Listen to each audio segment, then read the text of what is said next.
The manila envelope sat on my kitchen counter like a bomb waiting to explode. I might never have noticed it if I hadn't been looking for Noah's car insurance papers that morning. But there it was, partially hidden beneath a stack of mail, with confidential DNA results stamped across the front in bold red letters. My heart stopped when I saw my daughter's name, Lily Reynolds, typed neatly on the label. I didn't order a DNA test. Before we jump back in, tell us where you're tuning in from, and if this story touches you, make sure you're subscribed, because tomorrow I've saved something extra special for you. Noah never mentioned ordering one either, so who would have tested our 6-month-old daughter without our knowledge? As I slid my finger under the sealed flap, I had no idea that what I was about to discover would shatter the fragile peace I'd built with my mother-in-law and force our entire family to confront a truth that had been buried for decades. I met Noah Reynolds during my first year teaching at Oakwood Elementary. He'd come to fix a persistent leak in the classroom ceiling, and I was immediately drawn to his quiet confidence and the gentle way he spoke to the children who clustered around. Him, curious about his tools. Within 6 months, we were engaged, and by the following summer, we were married in a small ceremony at the Oakwood Community Center. The only tension that day came from my new mother-in-law, Barbara Mitchell, whose tight smile never quite reached her eyes when she looked at me. "Don't take it personally," Noah had assured me after catching Barbara's grimace during our first dance. She was close to Noah's college girlfriend, Vanessa. "It's not about you." But it felt personal. From the moment Noah introduced us, Barbara had regarded me with barely disguised suspicion. She asked probing questions about my family. "And where exactly did you say your parents were from, dear?" Made comments about my teaching salary. It's so noble to work for passion rather than money. And frequently reminisced about Vanessa's accomplishments in Barbara's presence. "She's finishing her surgical residency this year, you know." Despite this, I tried. God knows I tried. I brought homemade dishes to Sunday dinners, remembered birthdays with thoughtful gifts, and listened attentively to Barbara's endless stories about Noah's childhood. Thomas, my father-in-law, was kind enough but seemed content to let Barbara dominate any interaction. He'd give me apologetic smiles across the dinner table when she became particularly cutting, but never intervened. When I became pregnant with Lily, I'd hoped motherhood might bridge the gap between us. Instead, it deepened it. "Are you sure you should be eating that?" Barbara would ask, eyeing my prenatal vitamin shake. In my day, we just ate well-balanced meals. Or, "Noah had colic for 3 months. Mitchell babies always do. I hope you're prepared for sleepless nights." The comments escalated after Lily's birth. Barbara appeared at our apartment unannounced almost daily, often when Noah was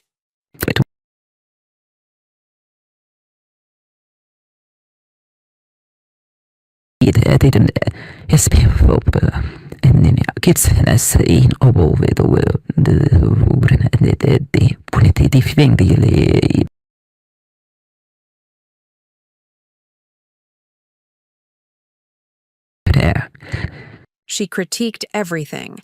How I held my daughter, the temperature of her bottles, the detergent I used for her clothes. Nothing was right, nothing was enough. "Babies need routine," she informed me, rearranging Lily's nursery while I sat nursing, in the rocking chair, too tired to protest. Noah thrived on the schedule I created.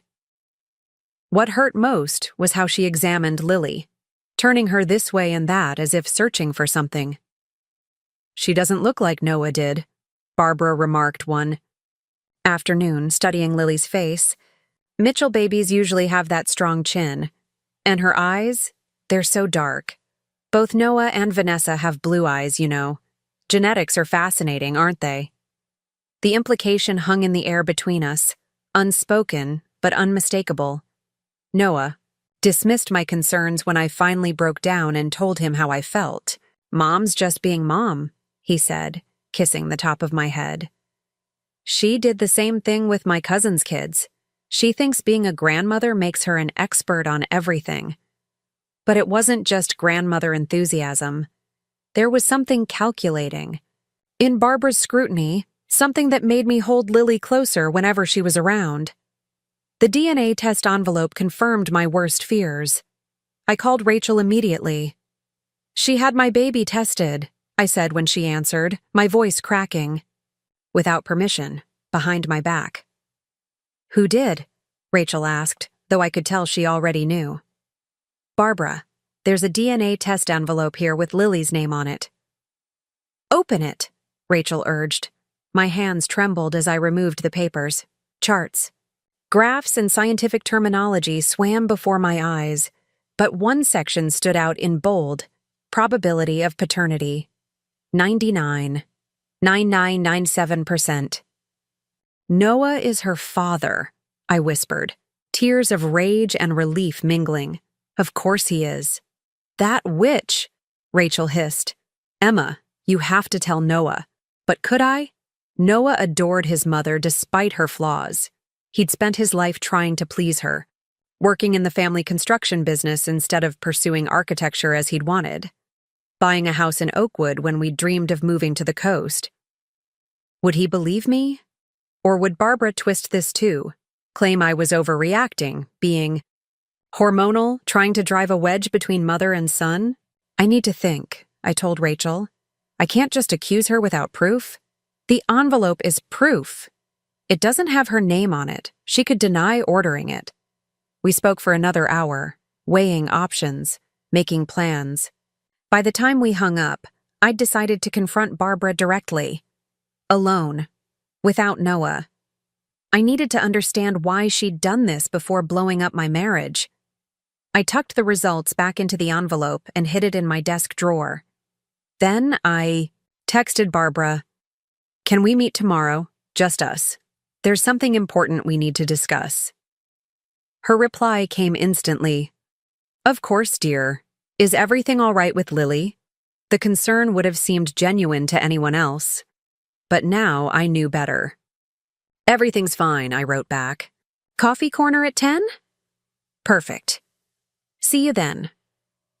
I spent the night lying awake beside Noah, studying his profile in the darkness. The strong jawline Barbara was so proud of.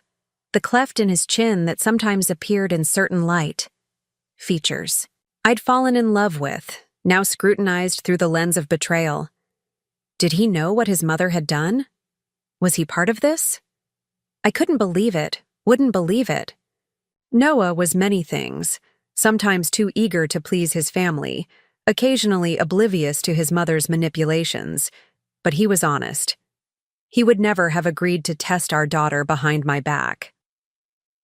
The next morning, after Noah left for work, and I'd dropped Lily at daycare, I arrived at the coffee corner 20 minutes early, the envelope tucked securely in my bag. I chose a table in the back, away from the windows, and ordered a black coffee I couldn't drink. My stomach was in knots. Barbara arrived precisely at 10, immaculately dressed in a pale blue blouse and white pants, her silver hair styled in its usual perfect bob. She air-kissed my cheek before sitting down across from me.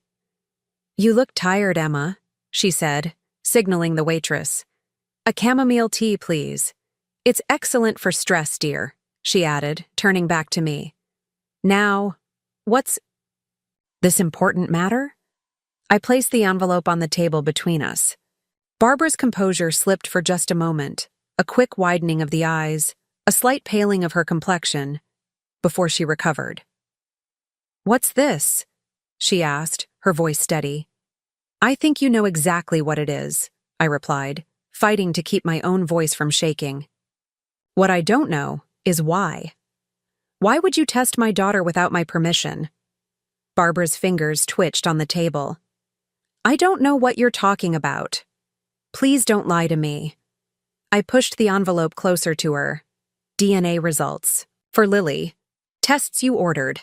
Tests that confirm what you should have already known, that Noah is her father."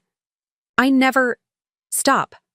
My voice came out sharper than I intended, causing a few nearby patrons to glance our way. I lowered my tone. "I'm not here to make a scene, Barbara. I just want to understand why you would do something so invasive, so hurtful. Barbara stared at me for a long moment before reaching for her purse. She extracted a tissue and dabbed. At the corner of her eye, though I saw no tears. You don't understand what it's like, she said finally. To watch your son throw away a promising future with a suitable partner for someone. She stopped herself. For someone like me?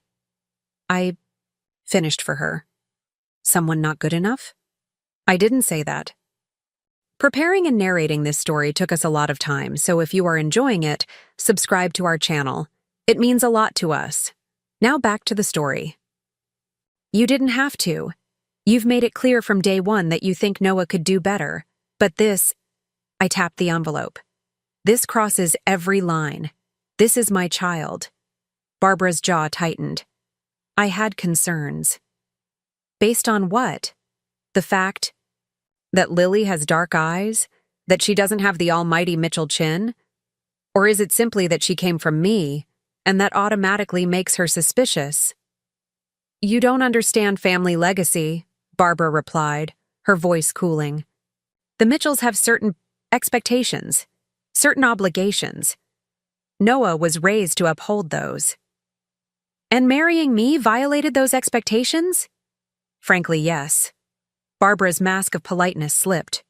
We know nothing about your family. Your parents are dead. You have no siblings. Convenient, isn't it? No one to verify your background. The cruelty of her words stole my breath. My parents had died in a car accident when I was 19. My only brother had drowned years earlier. These weren't secrets. Noah knew everything about my past. To have Barbara weaponize my losses this way made me physically ill. So you tested my daughter because you think I'm what? A gold digger? A liar? I needed to be sure she was a Mitchell. Well, now you have your answer, I said, pushing my chair back. Lily is Noah's daughter. My daughter. And after this, I'm not sure I want her anywhere near you. Barbara's hand shot out, grabbing my wrist with surprising strength. You wouldn't dare keep my granddaughter from me. Watch me. I pulled free of her grasp. You violated our privacy. You went behind our backs. You violated medical ethics. Laws, for God's sake. How did you even get her DNA? A flicker of something, guilt, perhaps, crossed Barbara's face. The pacifier she left at our house last month. It wasn't difficult. The casual way she admitted it stunned me. Do you hear yourself? This is insane, Barbara. What's insane is threatening to keep my son's child from me over a simple medical test. Simple? You secretly tested my baby because you hoped to prove she wasn't Noah's. You wanted to destroy my marriage, my family. Barbara leaned forward, her voice low but intense. I wanted to protect my son from making the same mistake his father made. The words hung between us like a physical thing. I sank slowly back into my chair. What are you talking about? Barbara's lips pressed into Bar, a thin line as if she regretted the outburst. Nothing. Forget I said anything. But I couldn't. Something in her expression, a mix of old pain and bitter triumph, told me we'd stumbled onto the real issue, something deeper than her dislike of me. What mistake did Thomas make, Barbara? She looked away, staring out the window at the passing traffic. For a moment, I thought she wouldn't answer. When she finally spoke, her voice had lost its sharp edge. Thomas had an affair before we were married, a brief entanglement with a woman from the wrong side of town. She claimed she was pregnant, demanded money. Thomas was young, foolish. He paid her. What does this have to do with Noah? With us? Barbara's gaze snapped back to me. 2 years ago, a young man approached Thomas at his office, claimed to be his son from that liaison, wanted to be acknowledged, said his mother had confessed everything on her deathbed. I felt a chill despite the coffee shop's warmth. Is he Thomas's son? Thomas refused to find out, said it didn't matter after all these years. But I saw how it affected him. guilt, the doubt. I wasn't about to let Noah go through that. I needed to be sure. So this wasn't really about me at all, I said slowly. This was about your own insecurities, your own past. I was protecting my family. No, I countered. You were projecting your fears onto me, punishing me for something I had nothing to do with. Barbara's mouth tightened, but she didn't deny it. Does Noah know about his possible half-brother? Of course not, Barbara snapped. And you're not going to tell him. That's not your decision to make. It would devastate him. More than finding out his mother secretly tested his daughter's DNA? Barbara's face paled. You wouldn't. Wouldn't I? You've given me every reason to, Barbara. You've treated me like an intruder from the moment we met. You've undermined me as a wife, as a mother. You violated my daughter's privacy and my trust. Why should I protect you now? Her composure cracked. For the first time since I'd known her, Barbara Mitchell looked genuinely afraid. Please, she whispered. Noah adores his father. Finding out Thomas might have another son, it would change everything he believes about our family. Maybe it should change, I said, standing up again. Maybe the perfect Mitchell family isn't so perfect after all. I gathered my things, tucking the envelope back into my bag. Barbara remained seated, looking suddenly older, diminished. What are you going to do? She asked. I don't know yet, I answered honestly. But whatever I decide, it won't be for your benefit. I left her sitting there, her tea untouched, her carefully constructed world beginning to crumble. As I walked to my car, my phone buzzed with a text from Noah. Mom just called. Said you two had coffee. Everything okay? I stared at the screen, unsure how to respond. Barbara had beaten me to him. What had she said? What story had she spun? We need to talk. I typed back. Something important, tonight. His reply was immediate. Sounds serious. Should I be worried? Just come home early if you can. Will do. Love you. 3 simple words that suddenly carried the weight of our entire future. Did he love me enough to believe me over his mother? To accept that the woman who raised him was capable of such a breach of trust? I drove to Greenleaf Park instead of going home, needing time to think, to plan. Sitting on a bench overlooking the duck pond, I called Rachel again. She admitted it, I told her. She took Lily's pacifier and had her tested. That's illegal, Rachel gasped. You could press charges. It gets worse, I said, and explained about Thomas's possible illegitimate son, Barbara's fear of history, repeating itself. So this wasn't even really about you, Rachel mused. It was about her own family drama. Exactly. But now I don't know what to do. Do I tell Noah everything? Do I confront Thomas? Do I just try to move past this for Lily's sake? What does your gut say? I watched a mother and toddler throwing bread to the ducks, the child's laughter carrying across the water. That I'm tired of secrets, that Noah deserves the truth, even if it hurts. That Lily deserves to grow up in a family built on honesty, not appearances. Then you have your answer, Rachel said gently. We talked a while longer, discussing approaches, preparing for possible reactions.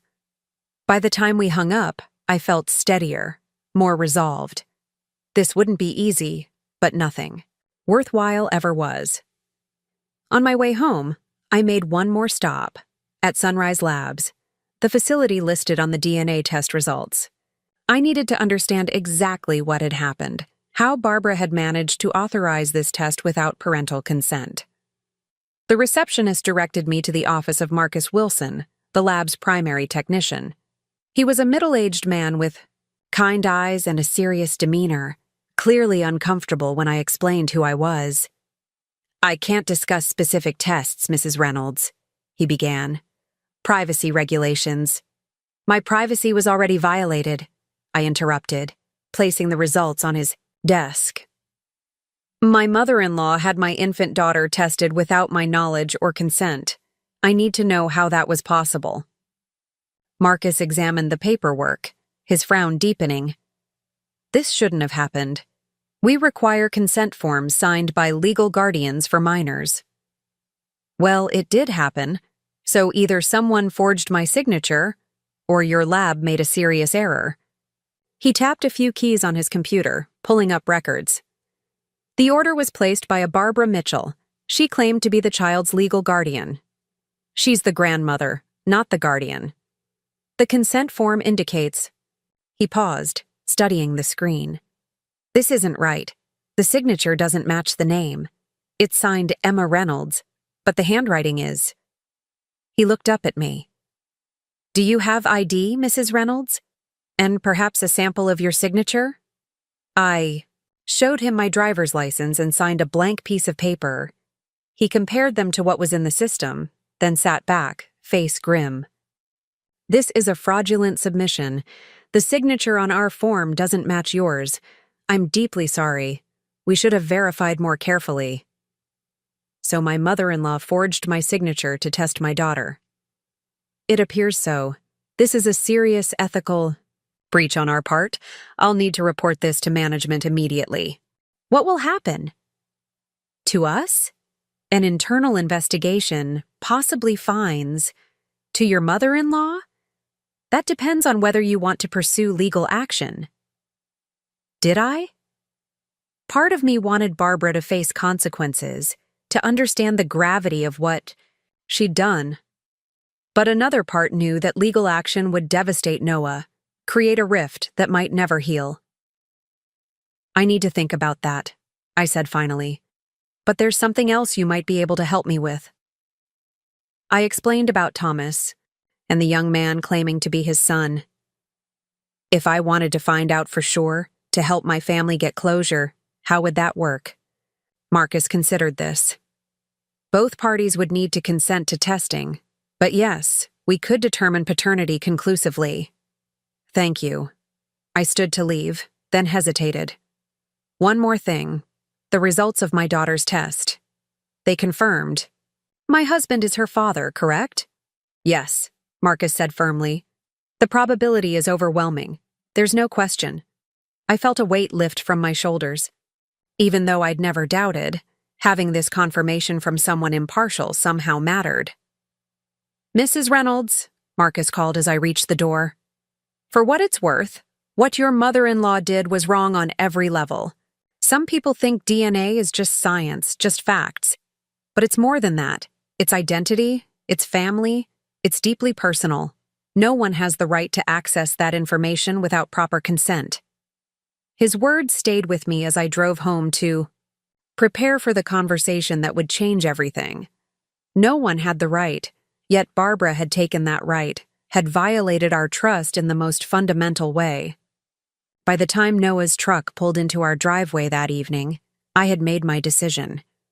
The truth, all of it, was the only way forward. No matter how painful, no matter the consequences. Noah kissed me as he came through the door, then glanced around. Where's Lily? Rachel's watching her tonight. We need to talk without distractions. His face grew serious. This sounds ominous. What's going on, Em? I led him to the living room, where I'd placed the DNA test results on the coffee table. I found something yesterday. Something that's going to upset you. Noah looked at the envelope, confusion creasing his brow. What is that? A DNA test. For Lily. I watched his face carefully. A paternity test. He recoiled as if I'd slapped him. Why would you have our daughter tested? Did you think I wasn't? I didn't order it. I interrupted gently. Your mother did. Noah stared at me, disbelief written across his features. That's impossible. Mom would never. She did, Noah. She took Lily's pacifier from your parents' house last month, forged my signature on the consent forms, had her tested without either of our knowledge. There must be some mistake. He reached for the envelope, pulled out the papers. His eyes widened as he scanned the results. This can't be real. I confronted her this morning. She admitted everything. Noah's hands began to shake. Why? Why would she do this? This was the moment, the point where I could either tell him everything or soften the blow. I chose truth. She wanted to be sure Lily was yours. She didn't trust me, Noah, never has. I took a deep breath. And there's more. The reason she's so paranoid, so protective, it's about your father. As gently as possible, I explained. What Barbara had told me about Thomas's past, the affair, the possible half-brother. Noah listened in stunned silence, his face growing paler with each revelation. When I finished, he stood up abruptly, pacing the room. All these years, he muttered. All these perfect family Sunday dinners, the Mitchell legacy, family honor. It was all a lie. Not all of it, I said softly. Your parents do love you. That's real. Is it? He turned to me, eyes bright with unshed tears. Or am I just another prop in their performance? The dutiful son carrying on the family business, marrying the right person, or at least the person they chose for me. Vanessa, I said quietly. God. Noah raked a hand through his hair. All those comments Mom made, the comparisons, the not-so-subtle hints. I thought she was just being a difficult mother-in-law. I had no idea she was actually... He couldn't finish the sentence. Trying to prove our child wasn't yours, I completed for him. I'm so sorry, Noah. He dropped back onto the couch beside me, taking my hands in his. No, I'm sorry. I should have seen it, should have stopped it, protected you both.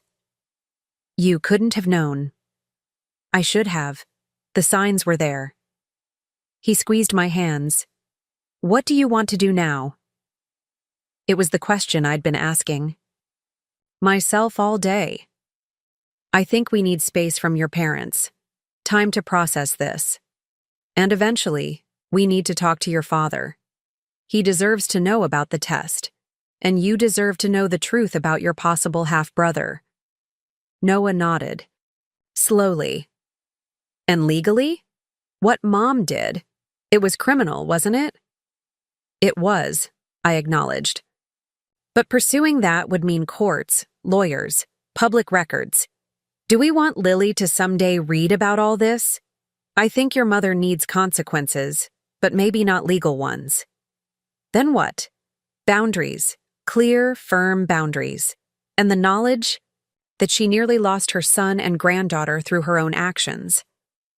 Noah pulled me close, burying his face in my hair. When did you get so wise? Somewhere between finding that envelope and deciding not to burn your family's house down, I replied, only half joking. He laughed, a strangled sound caught between humor and pain. I would have helped you light the match. We held each other, for a long time, making plans, finding our way forward through this tangle of betrayal and truth. Later, after we'd retrieved Lily from Rachel's and put her to bed, Noah made a decision. I'm going to see them tomorrow, he said. Alone. I need to look them in the eyes when I confront them. Are you sure? No, he admitted. But it's necessary, for all of us. I kissed him, tasting the salt of tears neither of us had realized were falling. Whatever happens, we face it together. The three of us. Our real family. Our real family, he echoed, glancing toward the nursery where Lily slept, blissfully unaware of the storm around her. That's all that matters now. Noah left early the next morning, the weight of his decision evident in the tightness of his shoulders and the grim set of his jaw. I watched from the doorway as he backed his truck out of our driveway, wondering what would be left of his relationship with his parents when he returned. Part of me wanted to go with him, to stand beside him as he confronted the lies that had shaped his family. But this was his battle to fight, his moment of truth with the people who had raised him.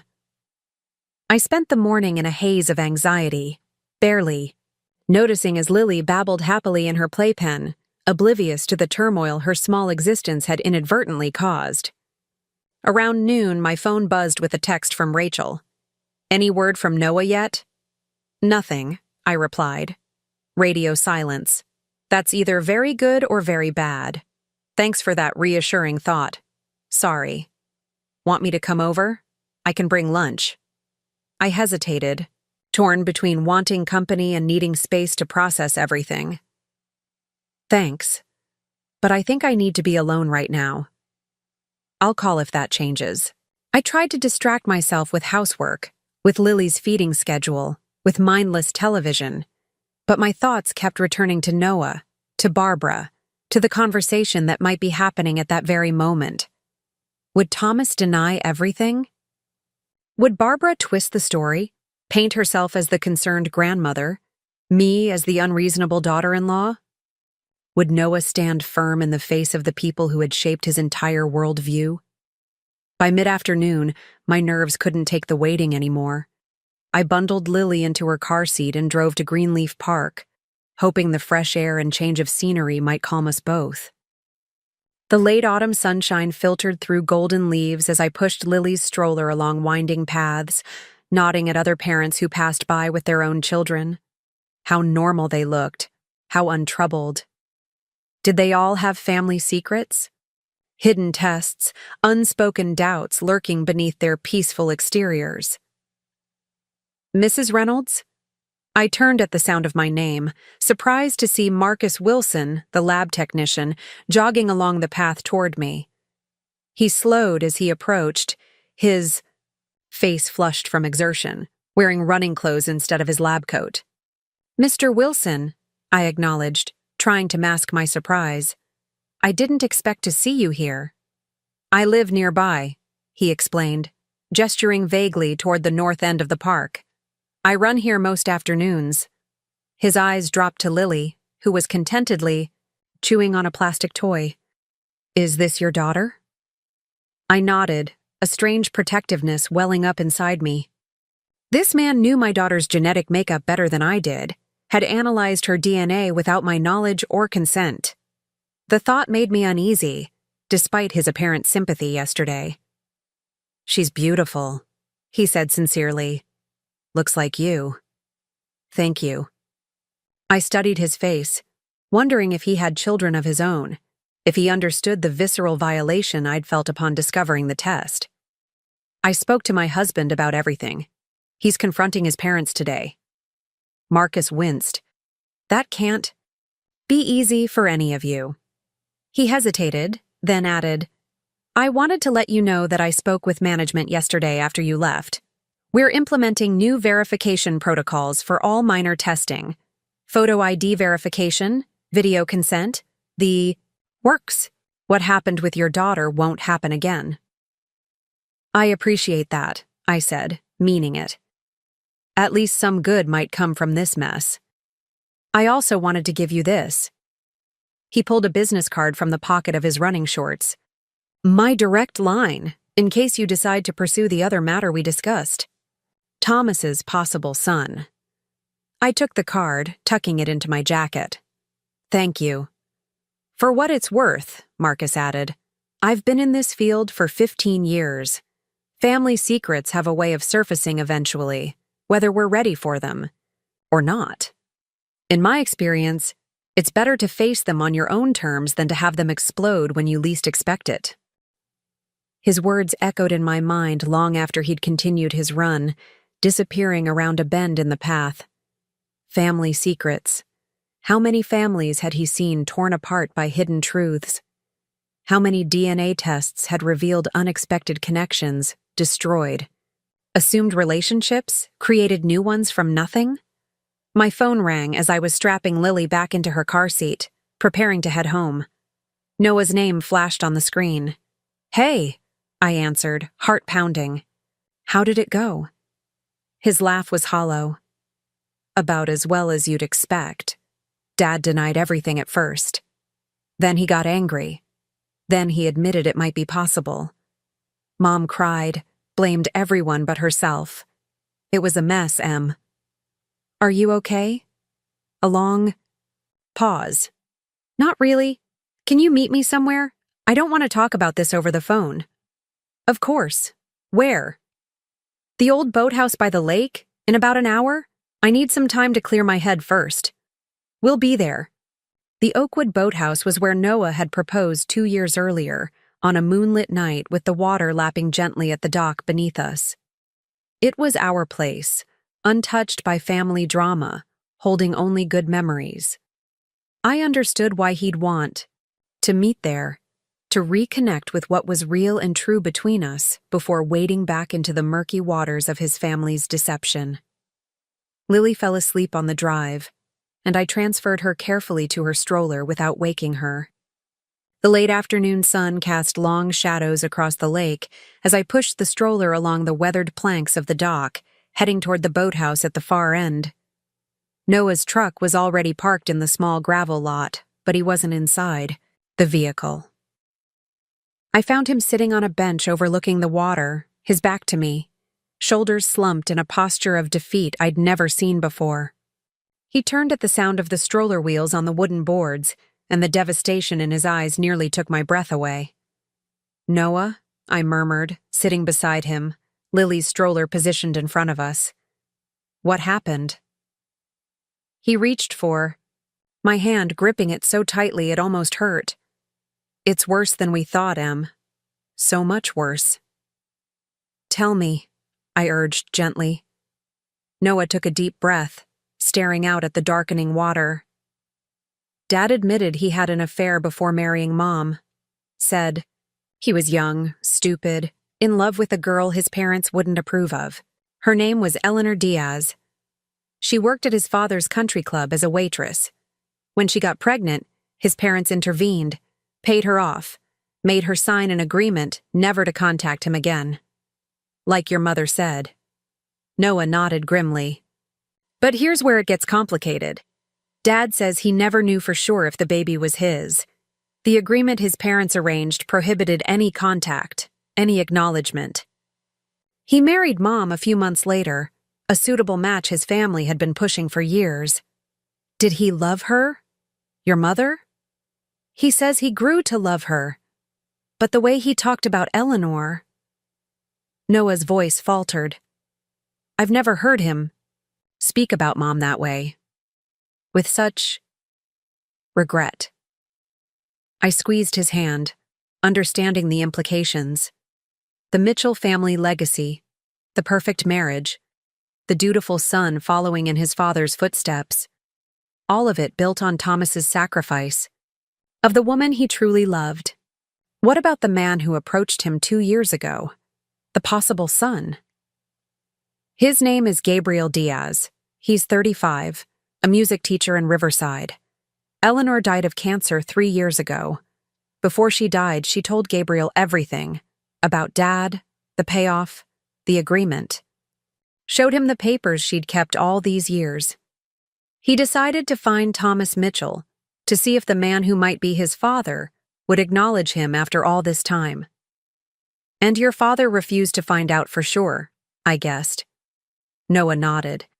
Dad says he panicked, told Gabriel he couldn't help him, that the past was best left buried, gave him money to go away. When that didn't work, he threatened legal action if Gabriel contacted him again. Cited the agreement Eleanor had signed. That's horrible, Noah. It gets worse. Noah's voice dropped to almost a whisper. Mom knew about Eleanor from the beginning. The pregnancy, the payoff, all of it. Her family and Dad's family were old friends, business partners. The marriage was practically arranged, and they needed to handle the problem before the wedding could proceed. I felt sick. So Barbara wasn't an innocent party in this. Far from it. She admitted she went along with everything because she wanted the Mitchell name, the status that came with it. She knew Dad didn't love her, not at first. She said she was determined to make him forget Eleanor, to be the perfect wife, to create the perfect family. And when Gabriel showed up 2 years ago, it shattered her carefully constructed world, made her obsess over family, over bloodlines, over what makes someone a real Mitchell. When I married you instead of Vanessa, someone from a family with connections she approved of, and then Lily came along. She projected her fears onto us, I finished, convinced herself history was repeating itself.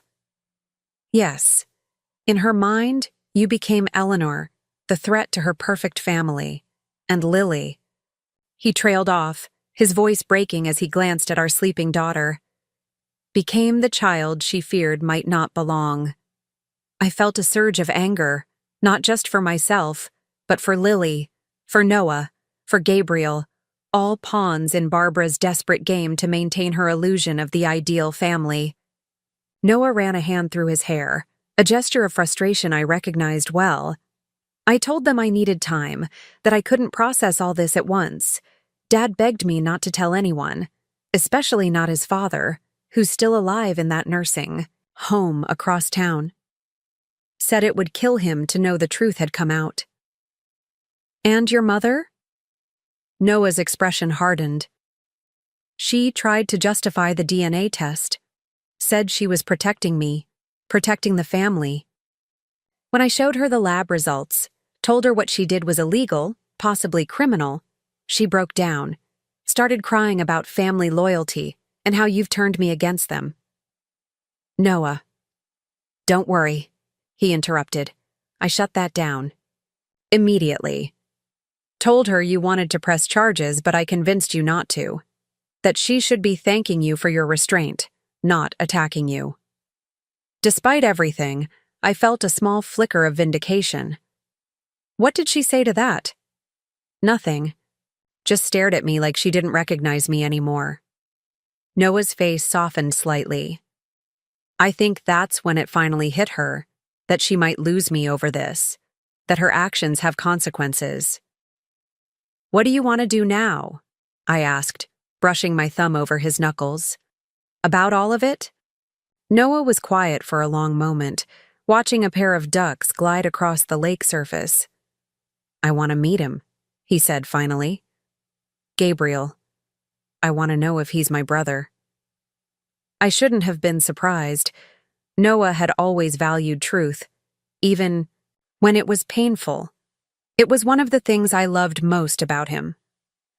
Are you sure? It would make everything real in a way it isn't quite yet. It's already real, Em, whether we acknowledge it or not, and Gabriel deserves answers as much as I do. What about your parents? Noah's jaw tightened. I told them I need space, that I'll contact them when I'm ready, and that when I do, things will be different. No more secrets, no more pretending. How did they take that? Dad seemed relieved almost, like a weight had been lifted. Mom was devastated. Kept saying I was throwing away everything they'd built. Everything they'd sacrificed for. I thought about Barbara's careful curation of the Mitchell image, the country club memberships, the charity board positions, the immaculate house where nothing was ever out of place, especially the truth. Your mother has spent her entire life maintaining an illusion, Noah. It's going to take time for her to accept that it's shattered. If she ever does, he said grimly. Lily stirred in her stroller, making soft waking sounds. Noah reached for her automatically, lifting her into his arms with a gentleness that made my heart ache. She blinked up at him, her tiny hand reaching to pat his cheek as if sensing his distress. Hey, little bug, he murmured, pressing his lips to her forehead. You have no idea what's happening, do you? All this drama over your perfect little self. I watched them together, father and daughter, their connection undeniable not just in the lab results hidden in my desk drawer, but in the way they looked at each other, in the way Lily's face lit up at the sound of his voice. DNA might confirm biological ties, but it was these moments, these small, tender interactions, that truly defined family. I called the lab technician, Noah said, still focused on Lily. Marcus Wilson. Asked about testing for Gabriel and Dad. This surprised me. When? On my way here. You left his card on the kitchen counter last night. I figured if we're doing this, we should do it right. He glanced at me. I hope that's okay. Of course it is. What did he say? That he could arrange it if both parties consent. Discreetly, professionally. No more mistakes. And you trust him after what happened? With Lily's test? Noah considered this. Strangely, yes. He seemed genuinely upset about the protocol breach.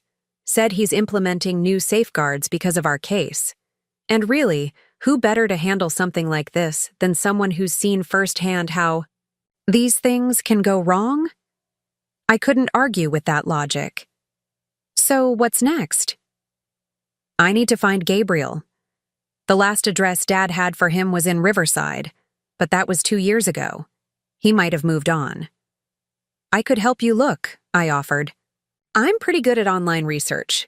Noah smiled for the first time since I'd arrived, a small but genuine curve of his lips. I was hoping you'd say that. I don't want to do any of this alone, Em. You won't have to, I promised, leaning against his shoulder. Whatever happens, we face it together. We stayed at the lake until darkness fell, talking through possibilities, making plans, finding our way forward through this tangle of revelations.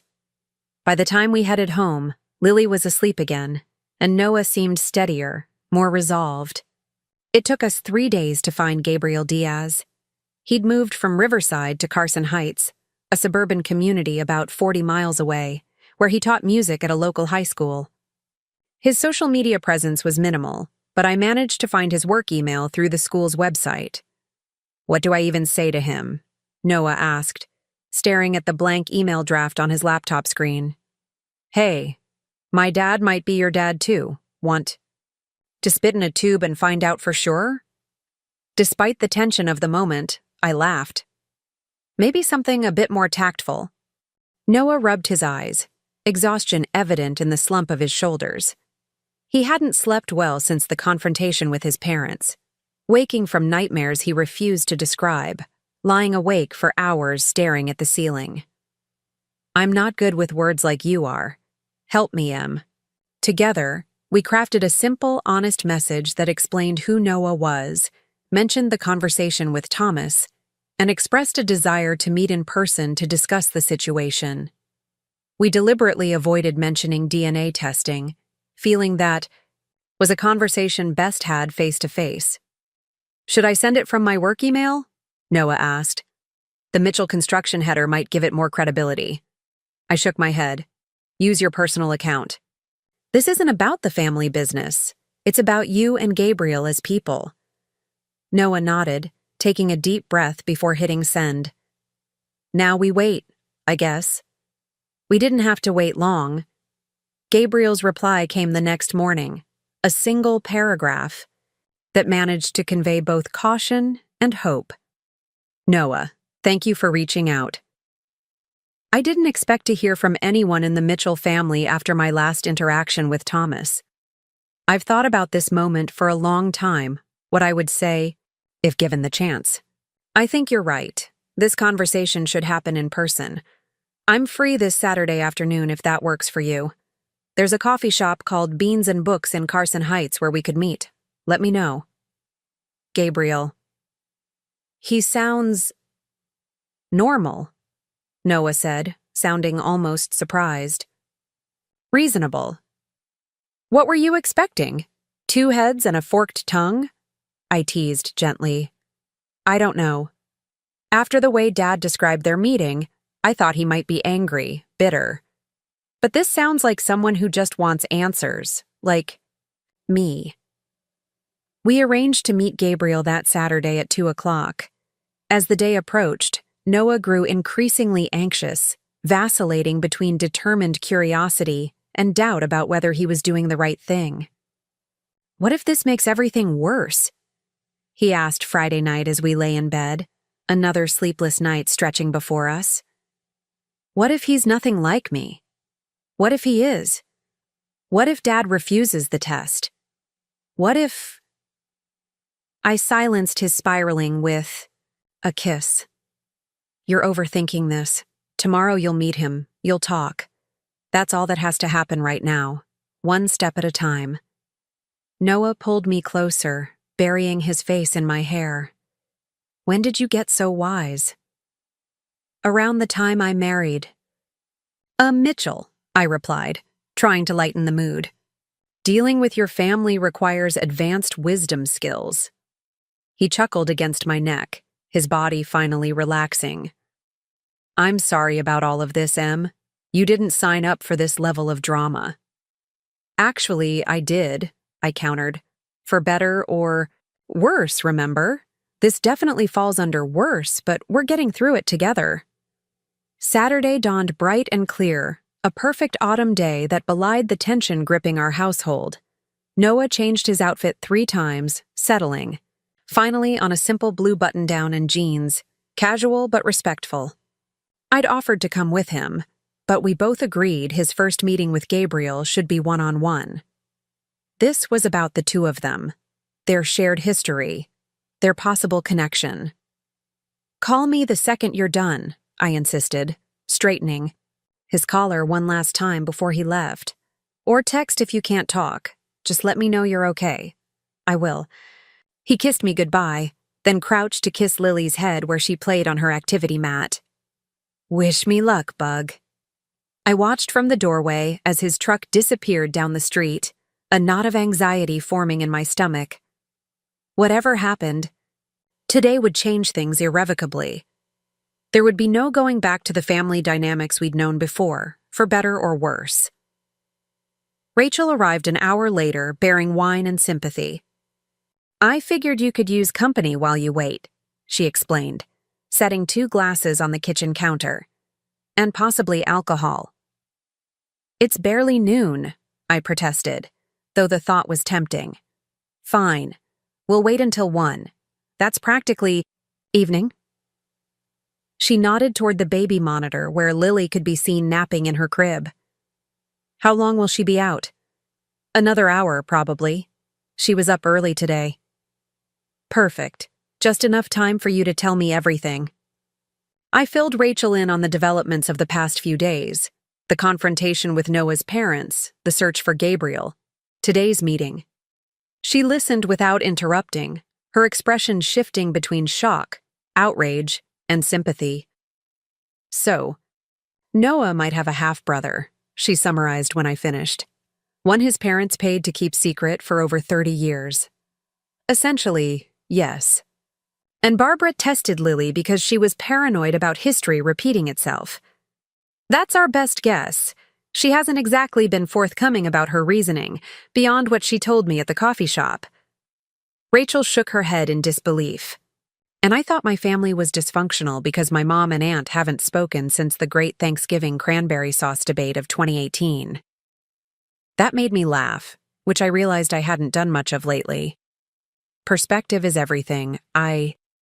Yes? How are you really doing with all this, Em?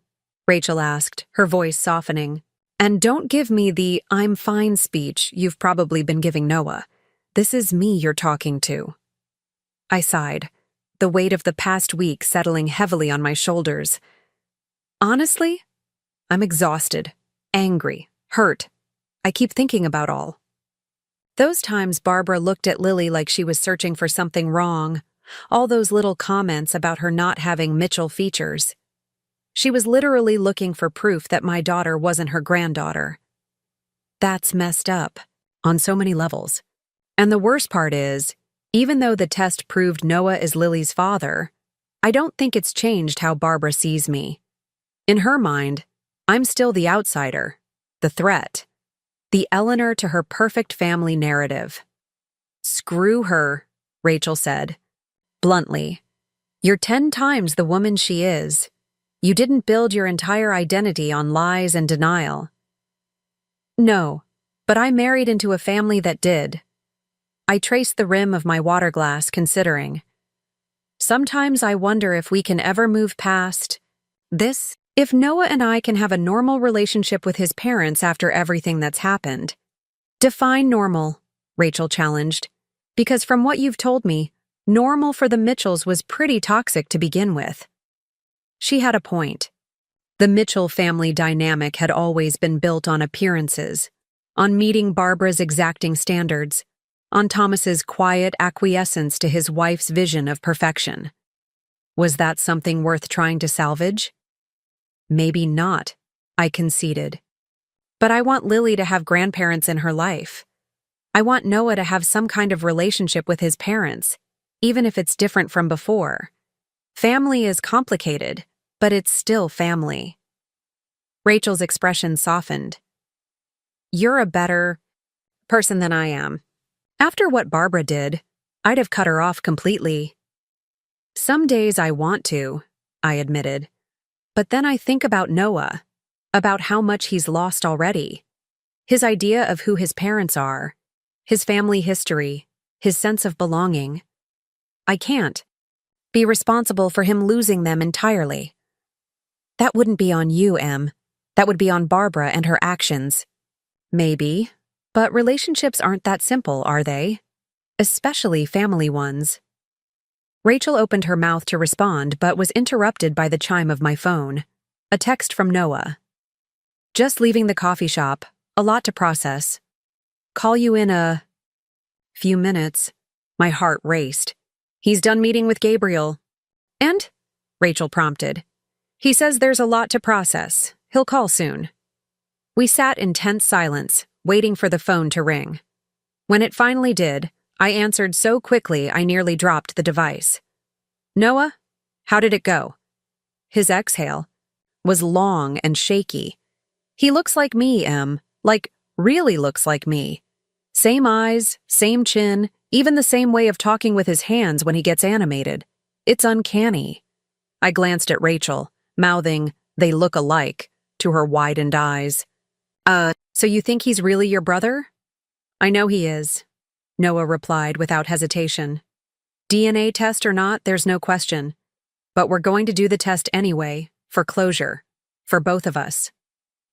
How was he, Gabriel? Nice? Smart? Funny? Actually, he's been teaching music for 10 years, plays 5 instruments, lives with his girlfriend, a pediatric nurse. No kids yet, but they're talking about it. Noah's voice held a note of wonder, as if he couldn't quite believe he was describing someone related to him.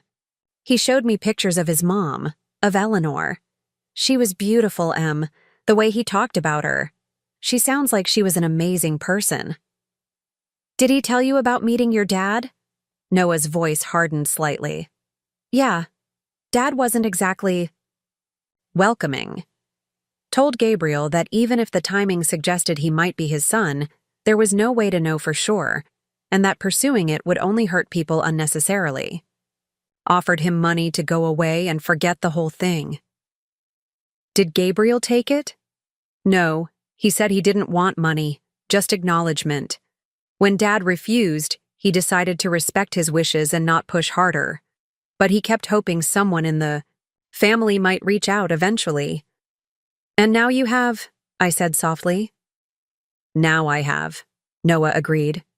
We're meeting at Sunrise Labs next Friday, both of us. I'm going to call Dad tomorrow, tell him what's happening, give him one more chance to be part of this. And if he refuses, then Gabriel and I proceed without him. I can't force Dad to acknowledge the truth, but I'm not going to ignore it either, not anymore. Pride swelled in my chest. This was the man I'd fallen in love with, strong, principled, brave enough to face difficult truths. I'm proud of you, Noah. This can't be easy. It's not, he admitted. But neither was finding out my mother had our daughter tested behind our backs. Neither was learning my entire family history is built on lies. At some point, you have to choose truth, no matter how painful. When will you be home? I'm driving back now. Should be there in about an hour. He paused, then added, Gabriel wants to meet you and Lily. I told him maybe next weekend, after we get the test results. Is that okay? The prospect of meeting this man who might be Noah's brother, of expanding our family circle in such an unexpected way was both daunting and exciting. Of course, I'd like that. Good. I'll see you soon. Love you, Em. Love you too. I ended the call, looking up to find Rachel watching me expectantly. Well? Spill it. What happened? As I recounted Noah's meeting with Gabriel, the uncanny physical resemblance, the plans for DNA testing, Rachel's expression shifted from curiosity to amazement. This is like something out of a movie, she said when I finished. The secret child, the family scandal, the dramatic reunion. Except it's our real life, I reminded her. And there's still a lot that could go wrong. Thomas could refuse to acknowledge Gabriel even with proof. Barbara could make things even more difficult. The Mitchell family could fracture completely. Or, Rachel countered, you could all find a way forward that's more honest, more authentic. Maybe this is exactly what needed to happen. Maybe, I allowed, thinking of Noah's description of Gabriel, the wonder in his voice when he spoke about potentially having a brother. I guess we'll find out. Rachel left shortly before Noah arrived home, giving us space to process the day's events together. When his truck pulled into the driveway, I met him at the door, searching his face for signs of distress. Instead, I found something I hadn't expected, a quiet certainty, a peace that hadn't been there when he left. You okay? I asked as he hung his keys on the hook by the door. I think I am, he replied, pulling me into an embrace. For the first time since this whole thing started, I feel like I'm doing the right thing. Like I'm taking control of the narrative instead of letting it control me. That's good, I murmured against his chest, feeling the steady beat of his heart. That's really good, Noah. He pulled back slightly, his eyes finding mine. There's something else. Something I didn't tell you on the phone because I wanted to see your face when I said it. What is it? Gabriel asked about you. About how we met, how long we've been married. I showed him pictures of you and Lily on my phone. Noah's expression softened with memory. When he saw Lily, he got this look on his face. Said she has the Mitchell eyes. His eyes, my eyes. Said there was no doubt she belongs to our family. Tears sprang to my eyes, unexpected and hot. After weeks of feeling judged, scrutinized, found wanting by Barbara's critical gaze, the simple acceptance from a man who might be Noah's brother hit me with surprising force. He said that? Noah nodded, wiping a tear from my cheek with his thumb. He did. And I realized something important, Em. Family isn't about DNA tests or bloodlines or maintaining some perfect image. It's about who sees you, who accepts you, who stands beside you when things get hard. Like you're doing for Gabriel, I said quietly. Like you've done for me this whole time, he corrected. Even when my family was at their worst, you never walked away. You could have taken Lily and left after finding that test, could have pressed charges against my mother. Instead, you've been my rock through all of this. He pressed his forehead to mine, our breath mingling in the small space between us. Whatever happens next, with my parents, with Gabriel, with all of it, I want you to know that you and Lily are my true north, my real family. Nothing will ever change that. I closed my eyes, letting his words wash over me like a healing balm. In the chaos of the past week, with its revelations and confrontations, I hadn't realized how much I needed this reassurance, this reminder that our small family unit remained strong and unshaken. I love you, I whispered. I love you too, he replied. Now, let's go see our daughter. Hand in hand, we walked to the nursery where Lily was just waking from her nap, her tiny fists reaching toward the mobile above her crib. As Noah lifted, her, holding her close, I saw what Gabriel had seen. The unmistakable Mitchell eyes, dark and expressive, looking out at the world with trust and curiosity. DNA might have confirmed what we already knew, but in that moment, watching Noah and Lily together, I understood that the true bonds of family ran deeper than science could ever measure. They were built in these quiet moments, these small acts of love and care, these choices to see and accept each other fully. Whatever challenges lay ahead, and there would be many, I had no doubt, we would face them together, as a family. Not perfect, not unbroken, but real. And that, I was beginning to realize, was far more valuable than any illusion of perfection Barbara had spent her life trying to maintain. The call came early Sunday morning, pulling me from a deep sleep. Noah's phone vibrated against the nightstand, its harsh buzz shattering the peaceful quiet of our bedroom. He fumbled for it in the darkness, squinting at the screen. It was 5:47 a.m. "It's my dad," he murmured, his voice thick with sleep. He sat up, running a hand through his hair before answering. "Dad? What's going on?" I watched Noah's face change as he listened, confusion giving way to concern, then alarm. He swung his legs over the side of the bed, fully awake now. "When? Is she okay?" More listening. "Which hospital? Pinecrest? Okay, I'll be there soon." "What happened?" I asked as he ended the call, already reaching for the jeans he'd draped over a chair the night before. "Mom collapsed this morning. Dad found her unconscious in the bathroom. They're at Pinecrest Hospital." Noah's movements were mechanical, automatic, as he pulled on his clothes. "Dad thinks it was a panic attack that triggered some kind of cardiac event. She's stable, but they're running tests." I slid out of bed, reaching for my own clothes. "I'll get dressed. We can take Lily to Rachel's on the way." Noah paused, looking at me with surprise. "You want to come?" The question caught me off guard. "Of course, she's your mother. She's in the hospital."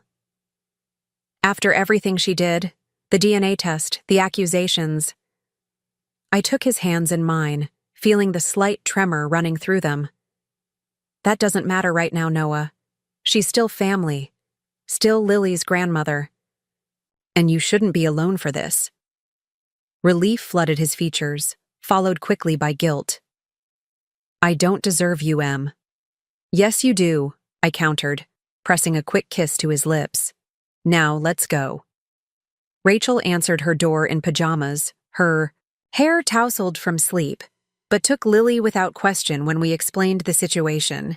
"Take as long as you need," she assured us, settling our still drowsy daughter on her hip. "We'll be fine here." The drive to Pinecrest Hospital was tense and quiet. Noah gripped the steering wheel so tightly his knuckles turned white, his jaw clenched against emotions I could only guess at. We hadn't spoken to his parents since his confrontation with them a week earlier. The silence between the families had stretched like a physical thing, growing heavier with each passing day. "What are you going to say to them?" I asked gently as we pulled into the hospital parking lot. Noah cut the engine, staring at the imposing white building before us. "I have no idea," he admitted. "A week ago, I was so angry I could barely look at them. Now," he trailed off, shaking his head. "Now I don't know what I feel." "That's okay," I assured him. "You don't have to have all the answers right now." We found Thomas in the cardiac care waiting room, a styrofoam cup of untouched coffee cooling in his hands. He looked older than I remembered, diminished somehow, as if the events of the past week had physically shrunk him. When he saw Noah, something like relief crossed his face, quickly followed by uncertainty. "Son," he said, rising to his feet. His eyes flickered to me, surprise evident. "Emma, I didn't expect. Thank you for coming." Noah stepped forward, and for a moment I thought he might embrace his father. Instead, he stopped just short, hands shoved into his pockets. "How is she?" "Stable," Thomas replied, sinking back into his chair. We sat across from him, the small waiting room empty except for the three of us. "The doctor thinks it was stress-induced. Her blood pressure was through the roof. They're keeping her for observation, running more tests." "Stress," Noah repeated, the word heavy with unspoken implications. because of our conversation last week? Thomas's gaze dropped to his hands, twisting the wedding band he'd worn for over 30 years. Barbara hasn't been sleeping, barely eating. She's been different since you left. Quiet, withdrawn. I've never seen her like this before. A complicated mix of emotions crossed Noah's face. Concern, guilt, frustration. I needed time. Dad. Space to process everything. I know, Thomas said quietly. We both understand that. But Barbara? You know how she is. Family means everything to her. Does it? Noah's voice hardened slightly. Or does the idea of family mean everything? The perfect Mitchell image she spent decades cultivating? I placed a gentle hand on Noah's arm, feeling the tension in his muscles. Let's focus on her health right now, I suggested softly. The rest can wait. Thomas shot me a grateful look. They said we can see her soon. One at a time, though. She's been asking for you, Noah. Surprise flickered across Noah's face. Me? Not you. Thomas's smile was sad, resigned. She needs her son right now, not her husband. I think she's afraid you won't forgive her, that she's lost you for good. Noah sat back, running a hand through his hair in a gesture of frustration I knew well. I'm still angry, Dad. About the test, about Gabriel, about all the lies. That hasn't changed. I know. But I'm here, Noah continued. That has to count for something. It counts for everything, Thomas replied, his voice thick with emotion. A nurse appeared at the waiting room door, clipboard in hand. Family of Barbara Mitchell? Thomas rose, gesturing to Noah. Her son would like to see her now. Noah stood, hesitating for a moment before turning to me. Will you be okay here? Of course, I assured him. Take your time. As Noah followed the nurse down the corridor, an uncomfortable silence descended between Thomas and me. We'd never been particularly close. Our relationship defined primarily by polite small talk at family gatherings. Now, with all pretenses stripped away, I wasn't sure what remained. Thank you for bringing him, Thomas said finally, breaking the silence. And for coming yourself, after what Barbara did. I wouldn't have blamed you if you'd never wanted to see either of us again. I considered it, I admitted honestly. What she did was unforgivable. Not just the DNA test, but the suspicion behind it, the suggestion that I would lie about Lily's paternity. Thomas nodded, his expression pained. It was wrong, all of it. I should have stopped her, should have seen what was happening. But Barbara has always been forceful in her convictions, and I've spent 30 years going along with what she wanted. It seemed easier that way. Even when what she wanted hurt other people, Eleanor, Gabriel, your own son? He flinched at Eleanor's name, an old pain surfacing. I've made many mistakes in my life, Emma. The way I handled the situation with Eleanor was the first and worst of them. Everything else, my marriage to Barbara, the family business, the carefully maintained image, it all spiraled from that one decision to turn my back on the woman I loved and the child we might have created together. The raw honesty in his voice surprised me. Why are you telling me this? Thomas met my gaze directly for perhaps the first time since I'd known him. Because someone in this family needs to start telling the truth. And because I see in you what I should have seen in myself at your age, the courage to stand up for what's right, even when it's difficult. Before I could respond, the waiting room door opened again, and a doctor in blue scrubs entered. Mr. Mitchell? I have an update on your wife's condition. Thomas stood quickly. This is my daughter-in-law, he said, gesturing to me. She's family. The small inclusion warmed something in me, unexpected, and genuine. Mrs. Mitchell experienced what we call a stress cardiomyopathy, or broken heart syndrome, the doctor explained. It's a temporary condition brought on by extreme emotional stress. Her heart function is already improving, but we'd like to keep her for another day or two for observation. Could it happen again? Thomas asked, concern etching deeper lines around his eyes. It can recur, yes. The best prevention is stress management, therapy, lifestyle changes. Mrs. Mitchell's blood pressure is concerning. She'll need medication for that. Has she been under unusual stress recently? Thomas and I exchanged glances. Yes, he answered. Simply. Family issues. The doctor nodded, making a note on her clipboard. I'll have our staff psychologist stop by to speak with her. In the meantime, try to keep her calm and relaxed. No upsetting conversations for at least a few days. After the doctor left, Thomas sank back into his chair with a heavy sigh. No upsetting conversations. That rules out just about everything we need to discuss as a family. One day at a time, I advised, surprising myself with the sympathy I felt for this man who had enabled Barbara's worst behavior for decades. Her health comes first right now. We sat in silence for nearly 20 minutes before Noah returned, his face unreadable.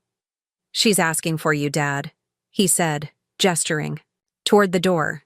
Room 307. Thomas nodded, pausing to squeeze Noah's shoulder before heading down the hallway. How was it? I asked when he was gone. Noah dropped into the chair his father had vacated, emotionally drained. Strange. She seemed smaller? Somehow. Vulnerable. Not like the mother I've known my whole life. He ran a hand over his face. She apologized, Em. Actually said the words, I'm sorry. I don't think I've ever heard her apologize for anything before. Did you believe her? Yes, he said after a moment's reflection. I think nearly dying. Has a way of clarifying priorities. She asked about you, about Lily. Wanted to know if you could ever forgive her. What did you tell her? That I didn't know. That what she did was a serious breach of trust, not something that can be fixed with a simple apology. That you would need time. He reached for my hand. Was that okay?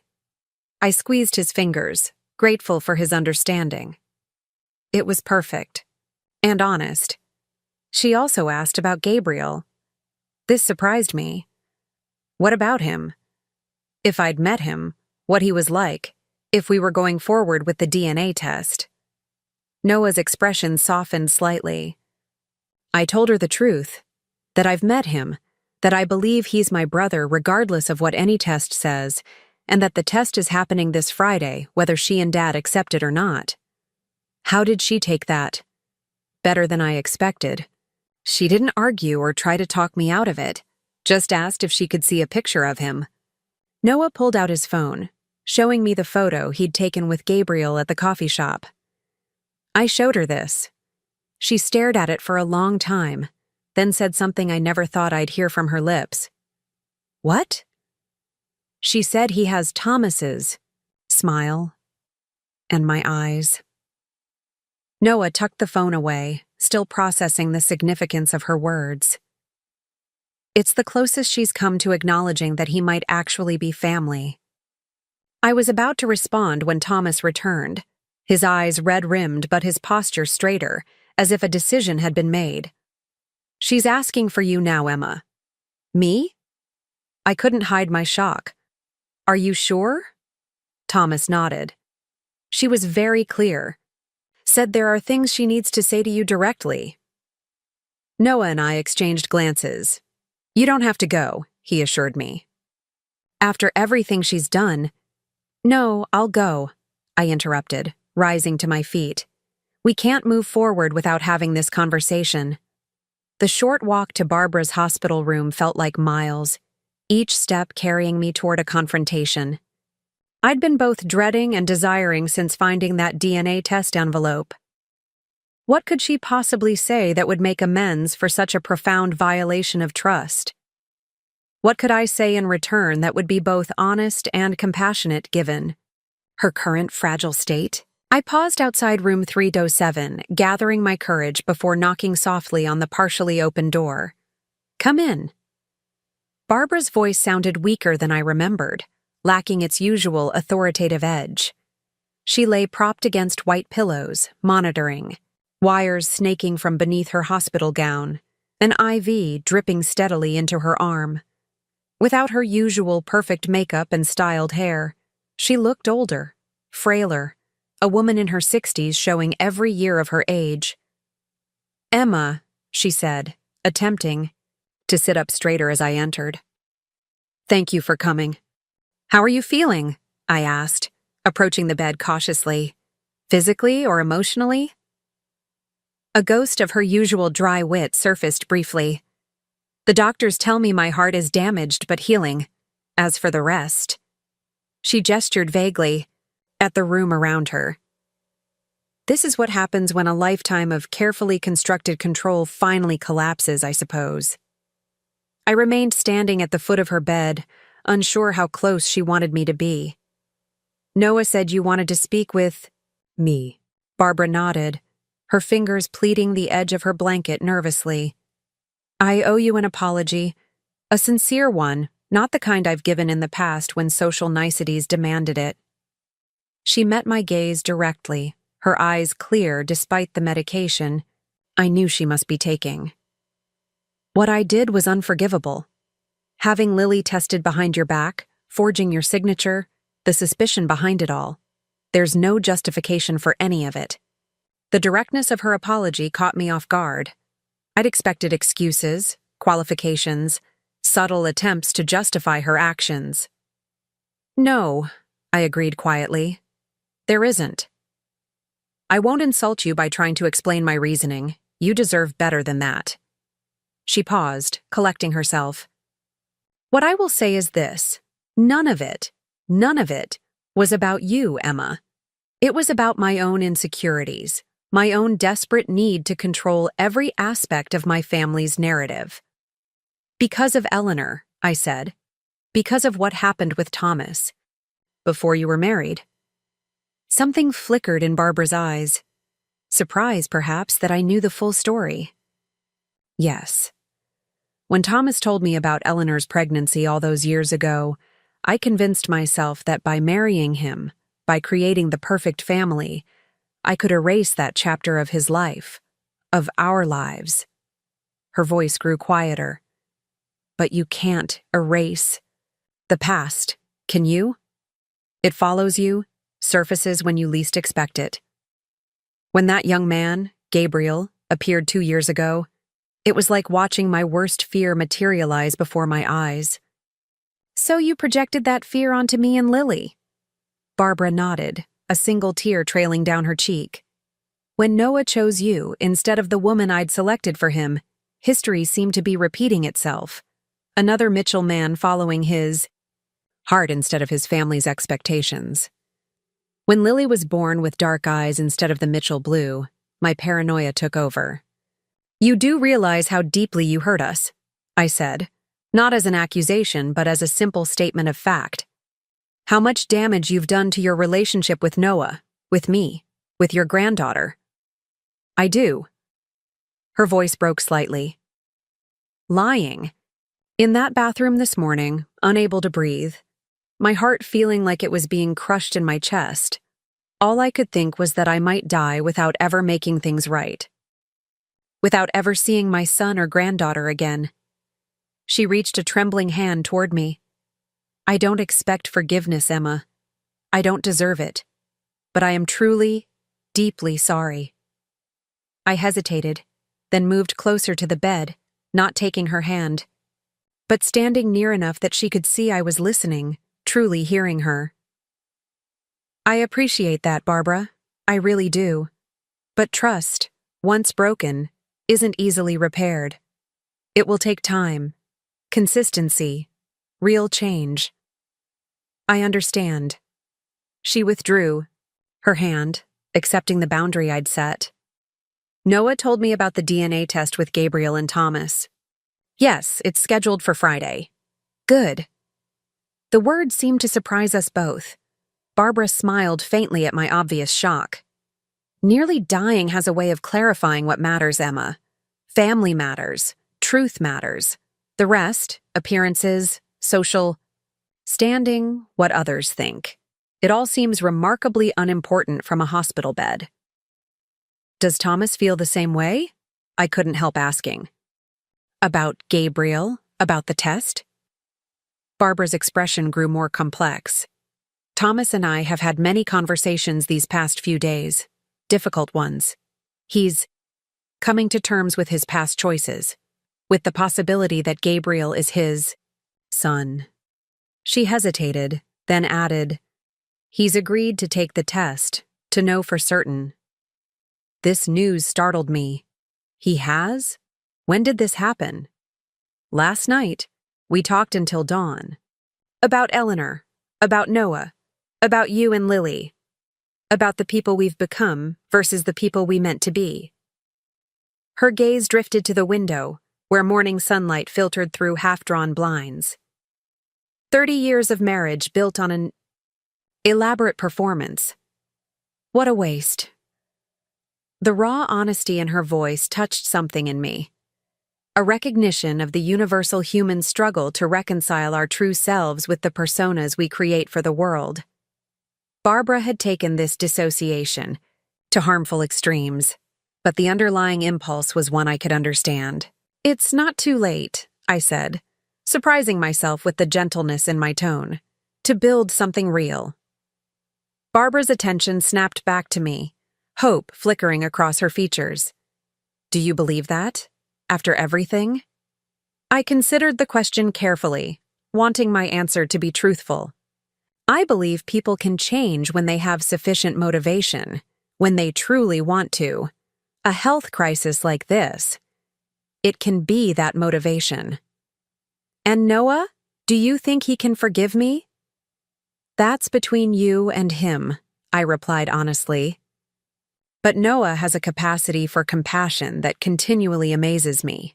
It's one of the reasons I fell in love with him. Barbara nodded, accepting this non-committal response. And Lily? Will I still be allowed to be her grandmother? The vulnerability in the question struck me. This woman who had always presented herself as so formidable, so certain in her position and authority, was now essentially asking for permission to remain in her granddaughter's life. It represented a seismic shift in our power dynamic, one I hadn't anticipated. Lily deserves to know her grandmother, I said carefully, but on new terms, with boundaries that respect our role as her parents. No more undermining, no more criticism, no more tests. Of course. Barbara looked down at her hands, pale against the white hospital blanket. I'd like to start over with you, Emma, if that's possible. To try to be the mother-in-law you deserve, not the one I've been. I wasn't ready to make promises I might not be able to keep. Let's start with today, I suggested. With you getting better, the rest will unfold as it should. She accepted this with a small nod, seemingly understanding the limitations of what I could offer right now. Thank you for coming today, for bringing Noah. It means more than I can express. Your family, I said simply, however complicated. That might be at the moment. As I turned to leave, Barbara called my name one more time. Emma? There's something else you should know. Something I need to tell you before you hear it from someone else. I paused at the door, a flicker of apprehension running through me. What is it? After I had Lily tested, I made another mistake. Barbara's voice faltered. I told Vanessa about it, about my suspicions. The revelation hit me like a physical blow. You told Noah's ex-girlfriend that you suspected Lily wasn't his child? Barbara nodded, shame evident in her expression. Vanessa and I have remained in contact over the years. She's the daughter of one of my oldest friends. When the test results came back confirming Noah was Lily's father, Vanessa suggested I destroy the evidence and never mention it to anyone. She thought. She thought it might still create enough doubt to cause problems between you and Noah. Anger flared hot and sudden in my chest. And did you consider taking her advice? For a moment, yes, Barbara admitted, but I couldn't go through with it.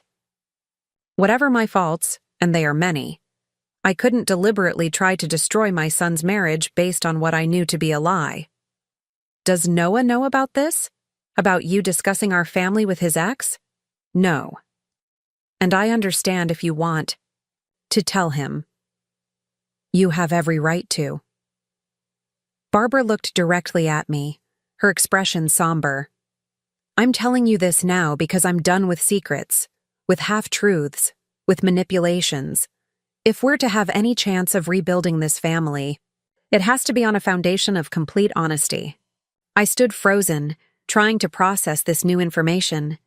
The idea of Barbara and Vanessa conspiring behind our backs, discussing Lily's paternity, strategizing ways to undermine my marriage, it made my earlier anger seem like a mere spark compared to the blaze now threatening to consume me. I need time to think about this, I managed finally, about what it means, about whether to tell Noah. I understand, Barbara said quietly, and I'll accept whatever you decide. Just know that I regret it deeply, along with everything else. I left without another word, needing space, air, distance from the hospital room and its confessions. In the corridor, I leaned against the wall, trying to steady my breathing, to process the whiplash of emotions, from cautious forgiveness to renewed betrayal in the span of a single conversation. Noah found me there minutes later, concern etched across his features. Em? What happened? You look pale. I shook my head, not ready to share Barbara's latest revelation. It was intense. Your mother apologized, seemed sincere. But healing takes time, I replied, deciding in that moment to keep Barbara's confession about Vanessa to myself, at least for now. Noah was already dealing with so much. His mother's health crisis, the upcoming DNA test with Gabriel, the unraveling of his family's carefully constructed narrative. Adding this new betrayal felt unnecessarily cruel, particularly when Barbara had chosen to be honest about it herself. Did she say anything else? Noah pressed, sensing my hesitation. She mentioned that your father has agreed to take the DNA test with Gabriel, I offered instead. That they talked last night and he's coming to terms with the possibility. Noah's eyebrows rose in surprise. Really? Dad didn't mention that. Maybe he was waiting for the right moment. It's a big step for him. Noah nodded slowly, processing this development. So we're really doing this, all of us, finding out the truth after 35 years. It seems that way, I agreed, taking his hand. How do you feel about that? He considered the question carefully. Relieved, I think, that we're finally facing reality instead of hiding from it. That Dad is willing to acknowledge Gabriel might be his son, that even Mom seems to be accepting the possibility. It's progress, I affirmed. More than I expected, honestly. Me too. Noah squeezed my fingers, his gaze searching my face. Are you okay? Really? I managed a small smile, pushing aside my turmoil about Barbara's revelation. I will be. We all will be, eventually. We returned to the waiting room to find Thomas sitting with a social worker discussing follow-up care for Barbara after her discharge. She'll need to take things easy for a while, the woman was explaining. Minimize stress, attend cardiac rehabilitation, consider therapy to address the underlying anxiety issues. Of course, Thomas agreed readily. Whatever she needs. The social worker noticed our arrival and stood, introducing herself. You must be Barbara's son and daughter-in-law. I'm Diane from Patient Services. I was just explaining to Mr. Mitchell that your mother will need significant support during her recovery. We understand, Noah said, his tone neutral. Diane glanced between the three of us, clearly sensing the complicated dynamics at play. Family support is crucial in these situations, but I should mention that we also offer family counseling services that might be beneficial, given the stress everyone is under. Thomas looked up, something like hope flickering in his eyes. That might be helpful, he said, glancing at Noah. If you're open to it, son. Noah hesitated, then nodded slowly. Maybe, after things settle a bit. It was a small concession, but I felt its significance. A door being kept ajar rather than slammed shut. A possibility of reconciliation, however distant. As we prepared to leave the hospital, Thomas walked us to the parking lot, the morning sun now high overhead. Thank you both for coming, he said, his voice rough with emotion. It means more than you know. How long will she be here? Noah asked. Another day or two, they think. Then home, with strict orders to rest and avoid stress. Noah nodded, awkwardness settling between them. I should check on Lily, but keep us updated, okay? Of course. Thomas hesitated, then added, about Friday, the DNA test with Gabriel. I've decided to participate. Mom mentioned that, Noah acknowledged. What changed your mind? Thomas's gaze drifted toward the hospital building where his wife lay recovering. Nearly losing Barbara made me realize how quickly everything can change. How the things we think are so important, appearances, reputations, family legacies, mean nothing in the face of mortality. He looked back at Noah, his expression resolved. I've spent 35 years running from a possibility that might actually be a gift. A son I never knew. A chance to make amends, however late. It won't be simple, Noah warned. If Gabriel is your son, nothing worth doing ever is, Thomas interrupted gently. But it's time, Noah. Past time. As we drove away, Noah was quieter than usual, processing the morning's events. I reached across the console to place my hand on his knee, offering silent support. It's strange, he said finally as we approached Rachel's neighborhood. A week ago, I was so angry I could barely speak to them. Now Mom's in the hospital, Dad's agreeing to acknowledge Gabriel, and everything feels different. Not fixed, not even close, but shifting, I supplied. Like the ground is moving under our feet, but we don't know yet where it will settle. Exactly. He glanced at me, gratitude in his eyes. Thank you for being there today. I couldn't have faced them alone. You'll never have to, I promised, even as Barbara's revelation about Vanessa weighed on my conscience. Should I tell him? Did he deserve to know everything, or would this additional betrayal only cause more pain when he was finally beginning to process the rest? As we pulled up to Rachel's house, I made a decision. The truth, all of it, would come out eventually. But today, with his mother in the hospital and so many other emotional revelations still fresh, was not that day. Sometimes love meant protecting those we cared about, even from truths they deserved to know. For now, I would carry this burden alone, giving Noah the space to heal from the wounds already inflicted before presenting him with new ones. Rachel opened her front door as we approached, Lily balanced on her hip. At the sight of us, our daughter broke into a wide, gummy smile that melted away the tension of the morning. There's my girl, Noah murmured, taking her from Rachel with grateful arms. He held Lily close, breathing in the baby-sweet scent of her hair, finding in her innocent presence an anchor in the storm of family revelations. Watching them together, father and daughter, their connection undeniable in the curve of their smiles, the shape of their eyes. I felt a renewed determination to protect what mattered most. Whatever came next with Barbara, with Thomas, with Gabriel and the DNA tests that would officially connect or separate them, this was the truth that couldn't be shaken. The family we had built together, the love that bound us, the truth we were brave enough to face. As we thanked Rachel and headed home, Lily babbling happily in her car seat, I found myself surprisingly optimistic about the days ahead. Not because I expected them to be easy. They would undoubtedly bring new challenges, new revelations, new hurts to overcome. But because for the first time since finding that DNA test envelope, it felt like we were moving forward rather than merely reacting.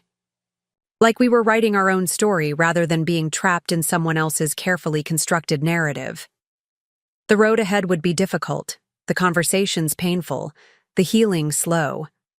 But as I watched Noah adjust the rearview mirror to catch a glimpse of Lily's smiling face, I knew with absolute certainty that we would navigate it together, stronger for having faced the truth, however uncomfortable, however inconvenient, however life-changing it might be. Friday arrived with a weight of anticipation that seemed to press down on our entire household.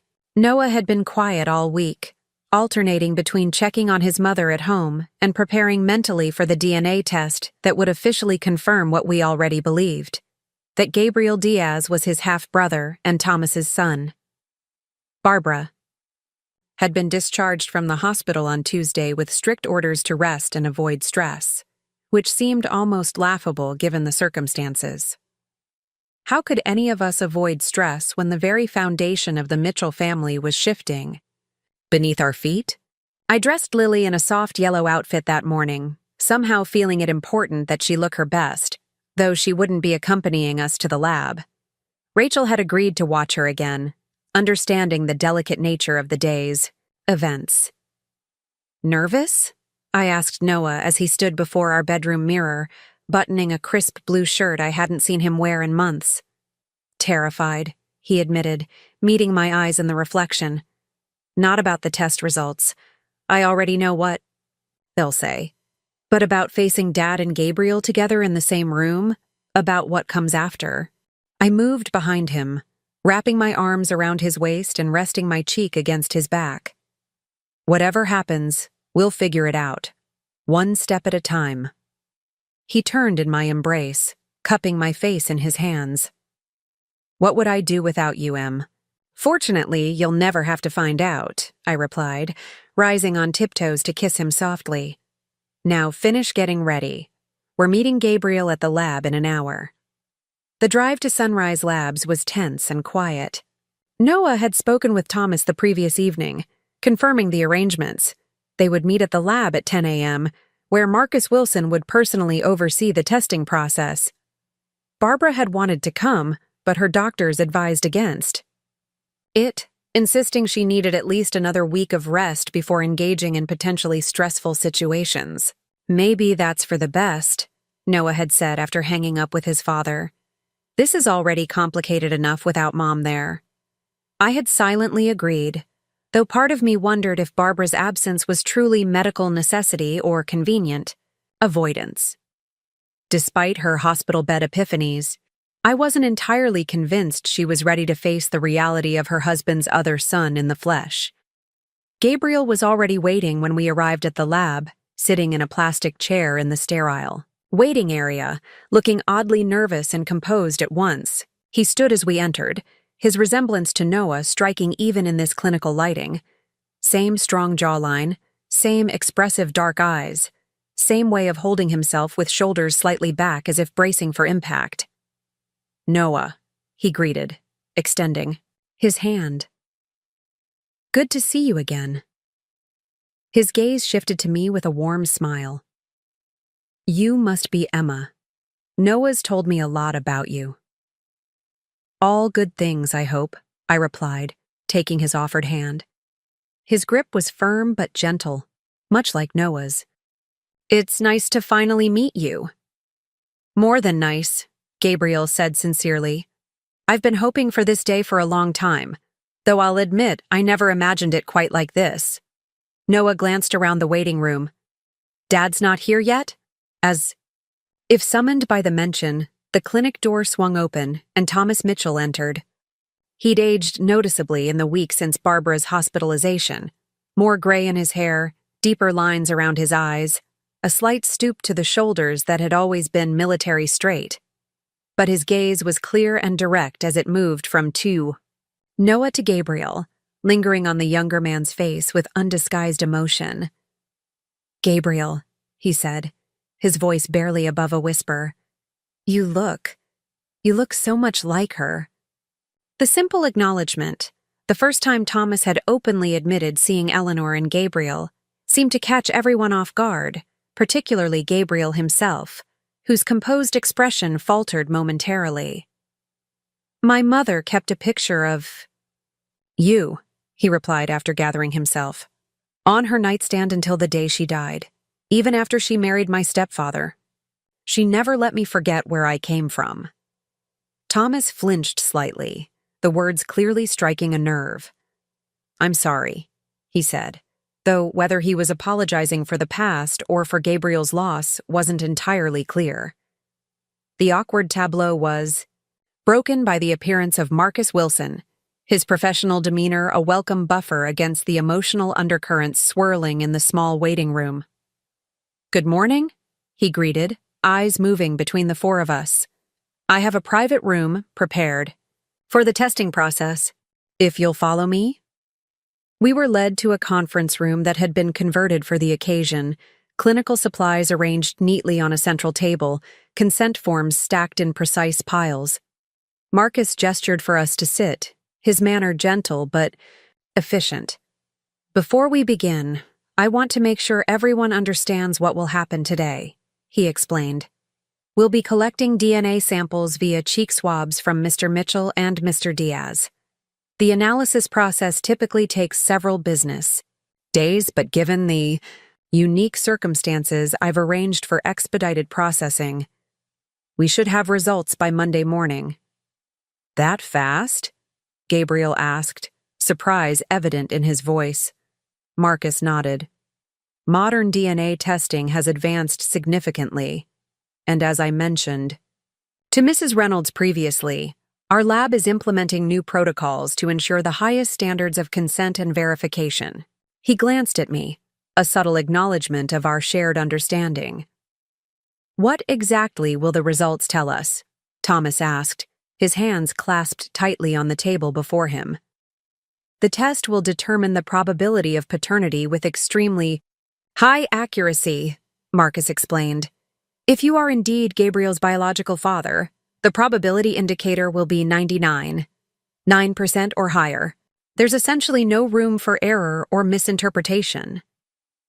Thomas nodded, absorbing this information with a grim resignation. "And the results will come directly to us?" "I'll call each of you personally," Marcus assured him. "Nothing will be mailed to your homes or shared with anyone other than the individuals in this room." Legal consent forms were distributed, signed, and witnessed. The actual collection process was surprisingly quick and anticlimactic, sterile swabs rubbed against inner cheeks, sealed in labeled containers, documentation completed. In less than 20 minutes, the technical aspects were finished, leaving the four of us sitting around the table in a strange limbo, the weight of what we'd just set in motion hanging heavy in the air. "Well," Marcus said, gathering the samples, "that concludes the official process. Do you have any questions before I go?" We looked at each other, each seemingly waiting for someone else to speak. Finally, Noah broke the silence.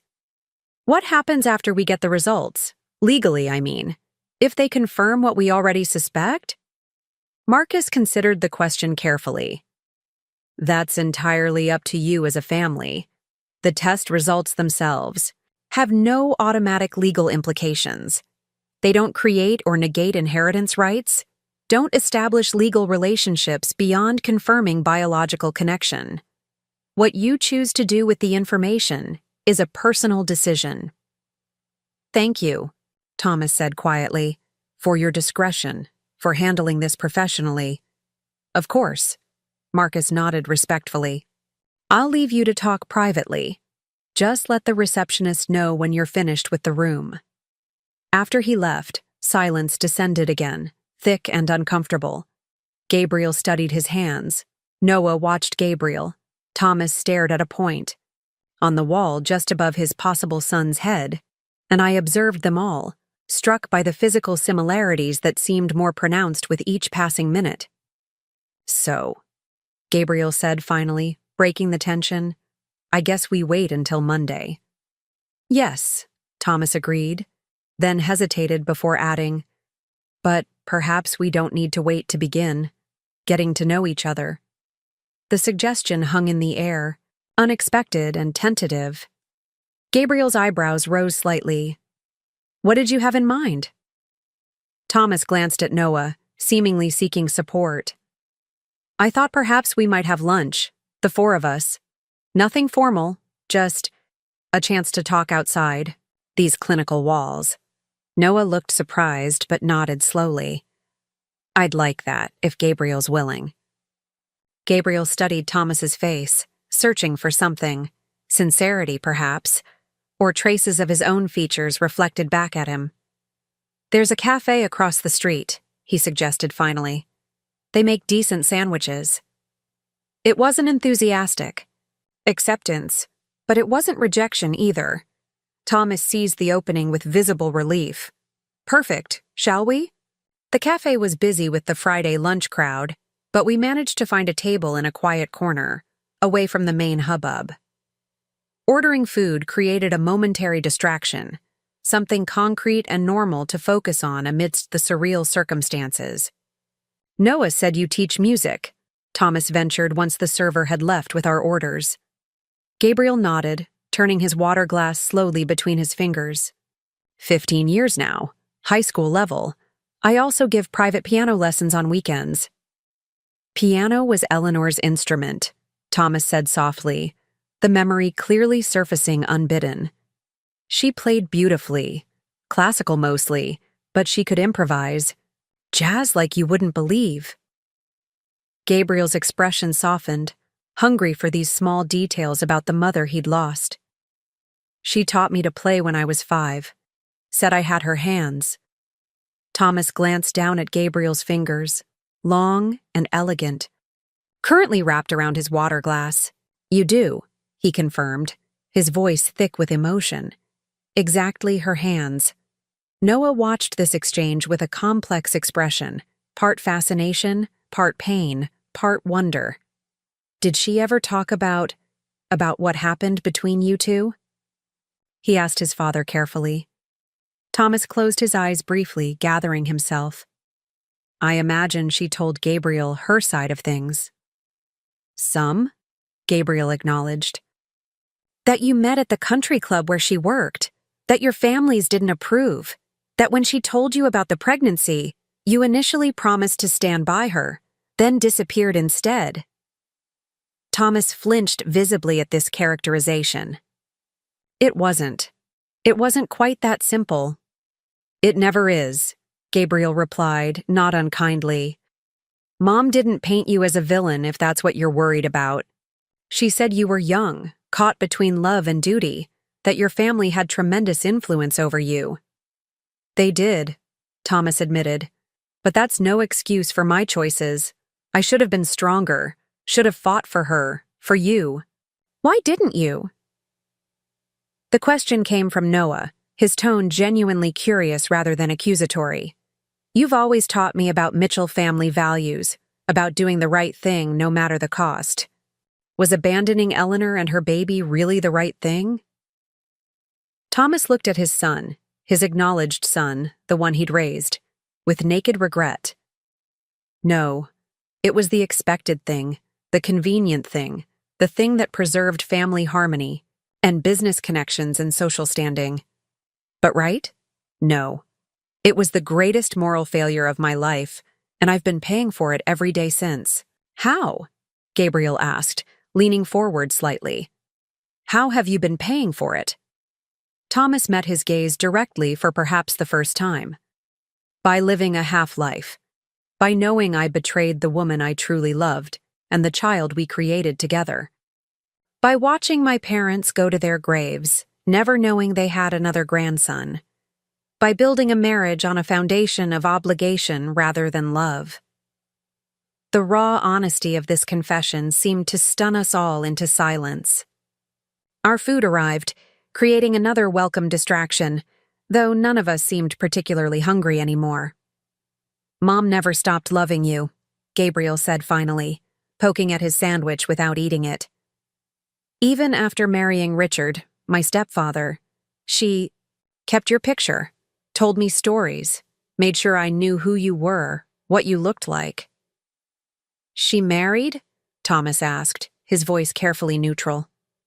Gabriel nodded. "When I was 7. Richard was good to us. Adopted me legally, gave me his name, Diaz. Treated me like his own son. But Mom made sure I knew about you too. Said I deserved to understand my heritage, where I came from." "She was a remarkable woman," Thomas murmured. "Stronger than I ever was." "Why did you refuse to see me 2 years ago?" Gabriel asked abruptly, the question clearly having weighed on him. "When I first approached you at your office, you must have known looking at me that I could be your son. Mom showed you pictures of me as a baby, sent school photos every year to the P.O. box you'd set up." Thomas stared at him in genuine shock. "What P.O. box? What pictures?" "Eleanor never contacted me after she left town. The agreement my parents arranged with her specifically prohibited any communication." Gabriel frowned, confusion evident. "That's not possible. Mom had a whole box of correspondence, birthday cards you sent me, notes to her, even a few small gifts over the years." "I never sent anything," Thomas insisted, looking increasingly disturbed. "I didn't even know where she'd gone after she left Oakwood."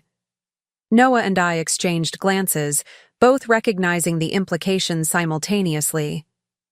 "Mom," Noah said quietly, "Mom must have intercepted any attempts at contact. She would have had the means, the motivation." Thomas paled, the possibility clearly having never occurred to him.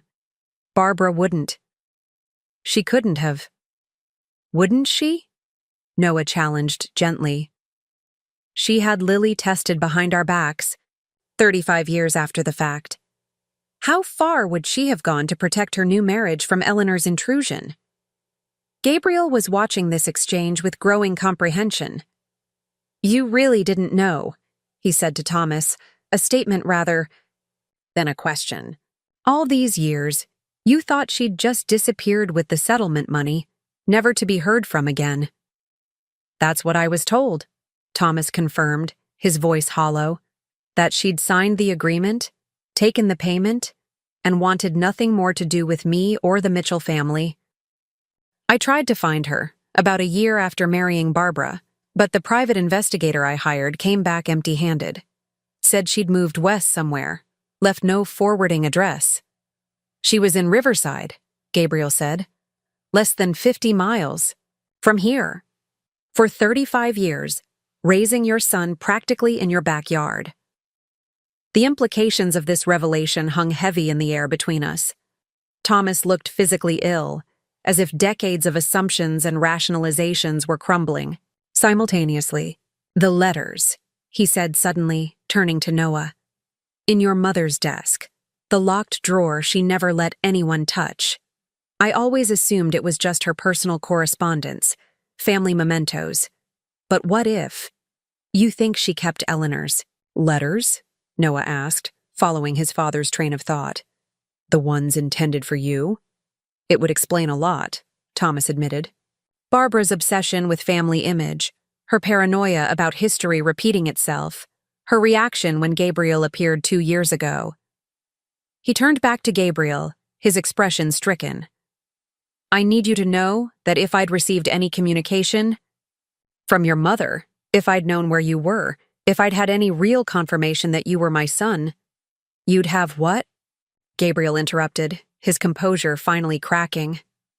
"Reached out? Acknowledged me? Defied your perfect wife and her Mitchell family standards?" He shook his head, a lifetime of abandonment fueling his skepticism. "You had a chance 2 years. Ego when I came to you directly, DNA test or not, and you chose to send me away. To threaten legal action if I persisted." "I panicked," Thomas admitted, his voice breaking. After decades of believing Eleanor had taken the money and disappeared. By choice. Suddenly there you were, looking so much like her, it took my breath away. I wasn't prepared. I made the wrong choice. Again. Noah reached across the table, placing a steadying hand on his father's arm. Dad, breathe. We don't know for certain what happened with Eleanor's letters. We need to ask Mom directly, see what she says. She's still recovering, Thomas protested weakly. The doctor said to avoid stressful conversations. This can't wait, Noah countered firmly. If Mom intercepted communication between you and Eleanor for decades, if she deliberately kept you from knowing your own son, that's beyond anything we've discussed so far. You deserve the truth, Dad. Gabriel deserves the truth. Thomas looked between his two sons, one raised in privilege under his roof, one raised in relative obscurity just miles away, and something seemed to solidify in his expression, a resolve I hadn't seen before, a straightening of the shoulders that had been stooped with resignation. You're right, he said, meeting Gabriel's gaze directly. No more delays, no more excuses. We go to Barbara today together and get answers. Gabriel hesitated, clearly caught off guard by this sudden decisiveness. All of us? Now? Unless you'd rather wait for the DNA results, Thomas offered, understanding the hesitation. I'd completely understand if you— No, Gabriel interrupted, his own resolve matching Thomas's. I've waited 35 years for answers. I'm not waiting 3 more days. The decision made, we paid for our mostly uneaten lunch and headed out to the parking lot. It was agreed that Noah and I would follow Thomas in our car, with Gabriel riding with Thomas to allow them time to talk privately during the drive. Are you sure about this? I asked Noah as we watched the 2 men climb into Thomas's sedan. Your mother's still recovering. Finding out that we know she intercepted Eleanor's letters, if that's indeed what happened, could be a significant shock. We can't protect her from the consequences of her own actions anymore, Em, Noah replied, starting our car. Not when those actions caused so much pain to so many people. Dad deserves to know what really happened. Gabriel deserves to know why his attempts to reach his father failed. And Mom. Mom needs to finally face the reality of what she's done. I couldn't argue with his logic, though I worried about the confrontation ahead. Barbara Mitchell had spent decades crafting and maintaining a specific family narrative. Having that narrative not just questioned, but potentially demolished in one afternoon might well trigger another cardiac event. Let's be careful, I urged as we followed Thomas's car through the Oakwood streets toward the Mitchell family home. Measured. This doesn't have to be an accusation as much as a quest for understanding. Noah reached across the console, squeezing my hand briefly. Always the voice of reason. I'll try to remember that once we're there. The Mitchell house looked exactly as it always had. Pristine white colonial, perfectly manicured lawn, brass knocker gleaming on the dark green front door. Yet knowing what we now knew, what we suspected, it felt like a stage set rather than a home. A carefully constructed backdrop for a performance that had run for over 3 decades. Thomas led us inside, calling out to Barbara as we entered. We're home, dear, and we've brought visitors. Barbara appeared in the living room doorway, wrapped in a silk dressing gown despite the afternoon hour, her hair carefully styled, though her face remained pale and drawn from her hospital stay. Her expression shifted rapidly from welcome to confusion to alarm as she registered Gabriel's presence among us. Thomas? Her voice held a note of panic. What's happening? Why is he here? We've just come from the lab, Thomas explained, calmly, gesturing for us all to enter the living room. The DNA testing is complete. We'll have results Monday, but in the meantime, we've been talking, learning about each other, and some questions have arisen that only you can answer. Barbara sank onto the sofa, her hand fluttering to her chest in a gesture that immediately raised my concern. Questions? What questions? Thomas, The doctor said I shouldn't. I know what the doctor said, Thomas interrupted gently but firmly. But some truths can't wait anymore, Barbara. Not after 35 years. Gabriel remained standing while the rest of us seated ourselves. His posture tense, eyes fixed on the woman who may have systematically kept him from his father's knowledge all his life. Mrs. Mitchell, he began, his voice carefully controlled. My mother sent letters to Thomas over the years. Birthday cards for me. Photos. Updates on our lives. Did those communications ever reach him? Barbara's face drained of what little color it had. Her gaze darted to Thomas, to Noah, to me, searching for an ally and finding none. I don't know what you're talking about, she said finally, but the tremor in her voice betrayed her. Barbara. Thomas leaned forward, his tone gentle despite the gravity of the moment. Please, no more lies, no more evasions. Did you intercept letters from Eleanor? Did you keep them from me all these years? She looked at her husband of 30 years, the man whose life she had carefully managed and molded to fit her vision of what a Mitchell family should be, and something seemed to break behind her eyes. I was protecting us, she whispered. Protecting our marriage, our family. She was never going to stop, Thomas. Never going to let you forget her or that child. I couldn't. I couldn't compete with a ghost, with might-have-beens. I needed her gone completely. The admission hung in the air, devastating in its implications.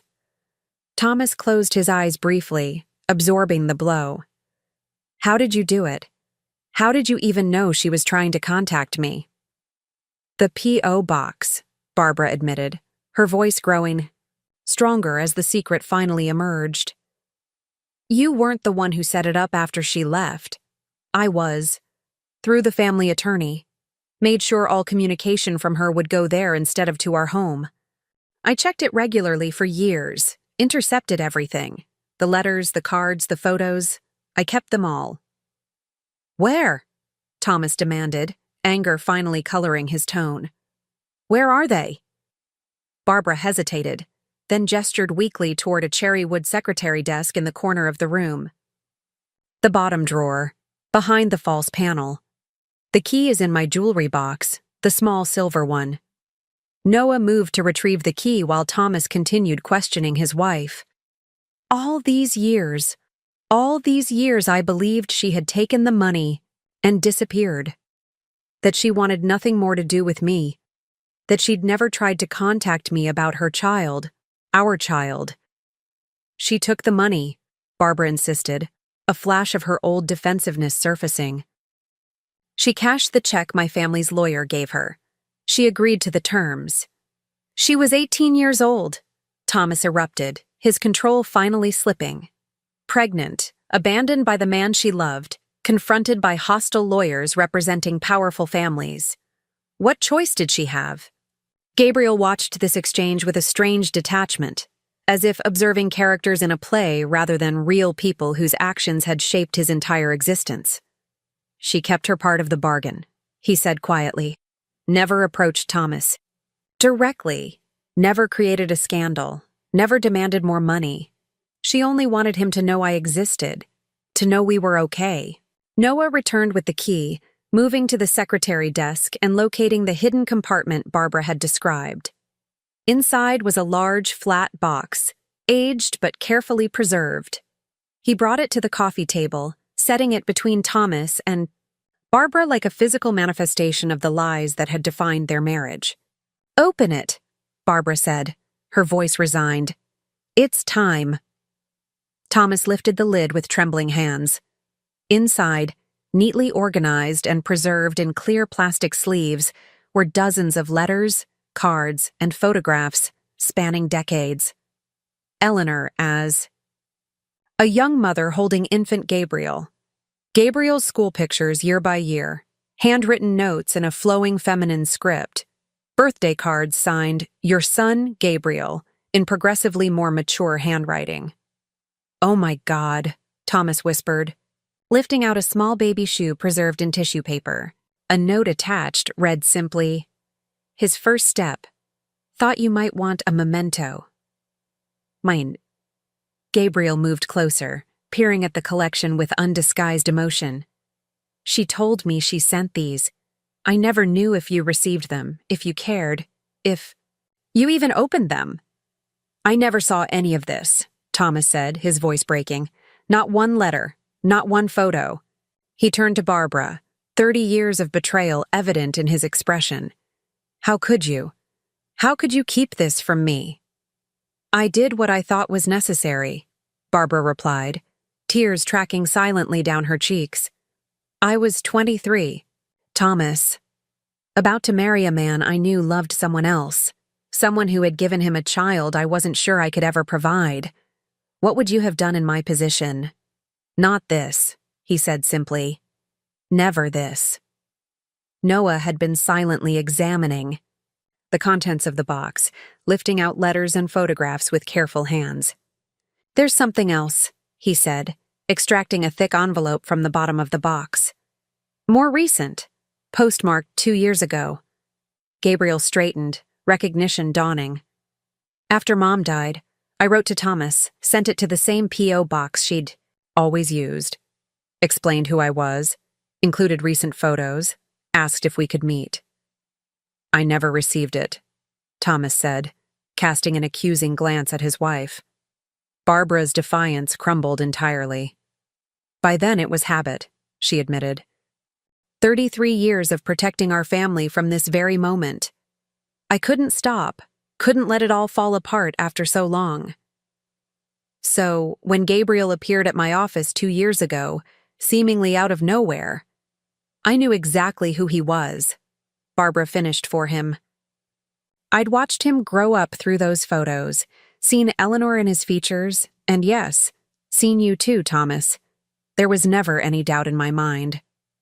The magnitude of the deception was staggering, not just intercepting letters over the years, but actively manipulating the narrative when Gabriel finally sought direct contact, knowing full well who he was and what he represented. Did you tell Thomas to reject me? Gabriel asked, addressing Barbara directly for the first time. To threaten legal action if I persisted? Barbara couldn't meet his eyes. I suggested that entertaining your claim would only lead to pain for everyone involved, that acknowledging you after all this time would devastate our family, our standing in the community, Noah's inheritance. My inheritance? Noah interjected, incredulous. You used me as an excuse to deny Gabriel his father? I was protecting what we'd built, Barbara insisted, though her justification sounded hollow even to her own ears. The life we'd created together. The Mitchell family legacy. A legacy built on lies, Thomas said quietly. On deliberate cruelty. On denying a father knowledge of his son. On denying a son his rightful place in our family. The words hung in the air, definitive and damning. Barbara seemed to shrink further into herself, all pretense of justification abandoned. What happens now? She asked, her voice small and uncertain. Thomas looked at Gabriel, then at Noah, his expression pained but resolute. Now we begin again, with truth this time, however difficult, with acknowledgement of past wrongs, with attempts at amends, however inadequate they may be. He turned to Gabriel, years of unspoken fatherhood in his gaze. If you'll allow it, I'd like the chance to know my son. Properly, openly, without shame or secrecy. It's 35 years too late, I know that, but it's not too late, Gabriel interrupted, his own rigid control finally softening. I wouldn't be here if I thought it was too late. The simple statement seemed to release something in Thomas, a tension, a fear, a guilt he'd carried for decades. He reached tentatively toward Gabriel, not quite touching him but bridging the space between them. Thank you, he said simply, for that grace I don't deserve. Barbara watched this exchange with visible distress, the carefully constructed world she'd maintained for 3 decades crumbling before her eyes. And me? She asked, her voice barely audible. What happens to me in this new truth-based family? Thomas turned to his wife, his expression complicated. Anger and betrayal tempered with the weight of 30 shared years, of a son raised together, of a life built side by side despite its flawed foundation. That depends, he said finally, on whether you're truly ready to live without the lies, the manipulations, the control.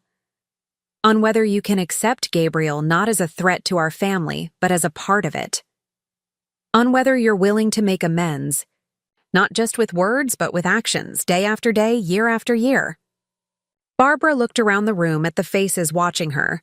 Thomas's pained determination, Gabriel's cautious hope, Noah's protective concern, my silent observation. And something seemed to shift in her expression. A recognition, perhaps, that the carefully constructed performance of her life had reached its final act. I don't know if I can, she admitted finally, brutal honesty replacing a lifetime of calculated presentation. I don't know if I'm capable of being that person, but I'm willing to try. For you, Thomas, for Noah, for this family I've spent my life trying to protect, even when I was the one damaging it most. It wasn't a perfect response, not a fairy tale transformation or a tearful embrace of immediate reconciliation. But it was honest, perhaps the first truly honest thing Barbara had offered in decades. And in that honesty, imperfect and painful as it was, I saw the first tentative step toward healing for this fractured family. As I watched the four of them, Thomas and Barbara, Noah and Gabriel, navigating this seismic shift in their shared reality, I thought about Lily waiting at Rachel's house, blissfully unaware of the family drama unfolding, the secrets being exposed, the new connections being forged. One day we would tell her this story, about the grandmother who tested her DNA in secret, about the uncle she gained through truth's painful emergence, about the family rebuilt on foundations of honesty, rather than appearance. It would be a complicated story, not easily reduced to simple lessons or morals. But it would be real, messy, painful, hopeful, human. And in that reality, however difficult, lay a kind of authenticity that Barbara's carefully curated family narrative had never achieved in 30 years of meticulous maintenance. Thomas was gathering the letters and photographs, handling each one with reverent care. I'd like to read these, he said to Gabriel. All of them. To know what I missed, what your mother wanted me to know. Gabriel nodded, emotion evident despite his controlled expression. She would have wanted that. She kept copies of most of them. I can show you those too, if you'd like. I would, Thomas said simply. Very much. As the afternoon light began to fade, casting long shadows across the Mitchell living room, we sat together in this new, uncomfortable truth. Not reconciled, not healed, but no longer buried in decades of deliberate deception. It was a beginning of sorts, painful but necessary, the first tentative steps toward whatever family they might yet become. 3 months after the confrontation in the Mitchell living room, I stood in our kitchen watching Noah and Gabriel work together to assemble Lily's first birthday cake. They moved around each other with an easy familiarity that belied the brevity of their relationship, occasionally bumping shoulders or exchanging good-natured jabs about proper frosting technique. Through the window, I could see Thomas in the backyard, carefully hanging a banner between 2 oak trees while Rachel supervised from below, Lily balanced on her hip. You're putting too much frosting on that side, Noah critiqued, eyeing the lopsided confection with mock seriousness. Gabriel responded by deliberately adding another dollop to the already overloaded edge. The birthday girl prefers more frosting. We've discussed it extensively. She's one, Gabe. Her culinary opinions currently consist of either throwing food on the floor or smashing it into her hair. Exactly why she needs a proper introduction to cake aesthetics. This is formative stuff. I smiled, watching their banter, struck by how natural their brotherhood had become. The DNA results had arrived as expected, 99. 98% probability that Thomas was Gabriel's father, but by then, it had felt like a mere formality. The truth had been evident in their shared mannerisms, in the identical way they furrowed their brows when concentrating, in the similar timbre of their laughs. "Need any help?" I offered, approaching the frosting station. "Nope," Noah replied, slipping an arm around my waist and pressing a quick, sugar-sweet kiss to my temple. "We've got this under control. Very professional operation happening here." "Clearly," I agreed, eyeing the kitchen disaster zone with amusement. "Where's Barbara? I thought she was bringing the ice cream."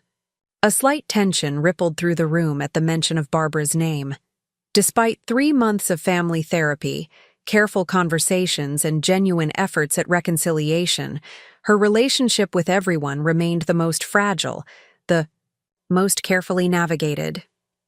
"She called earlier," Noah said, his tone deliberately neutral. "Said she needed to pick up a few extra things for the party. She should be here soon." Gabriel concentrated on the cake, his expression giving away nothing. His relationship with Barbara was understandably the most complicated. While he had shown remarkable grace toward Thomas, accepting his father's belated presence in his life, with cautious optimism, Barbara remained a painful reminder of why he'd grown up without that presence to begin with. "She's trying," I offered quietly, more to Gabriel than to Noah. "In her own way." Gabriel glanced up, a small smile softening his features. "I know, and I'm trying too. It's just complicated," I finished for him. "No one expects instant family harmony, Gabe, especially given the circumstances." He nodded, grateful for the understanding. The doorbell rang, interrupting the moment. "That's probably her now," Noah said, wiping his hands on a dishcloth. "I'll get it." Left alone. With Gabriel, I moved to help him with the final touches on the cake. "Lily's going to love it," I assured him. "She adores you, you know. Uncle Gabe is quickly becoming her favorite person." His smile widened, genuine pleasure replacing the earlier tension. "The feeling is mutual.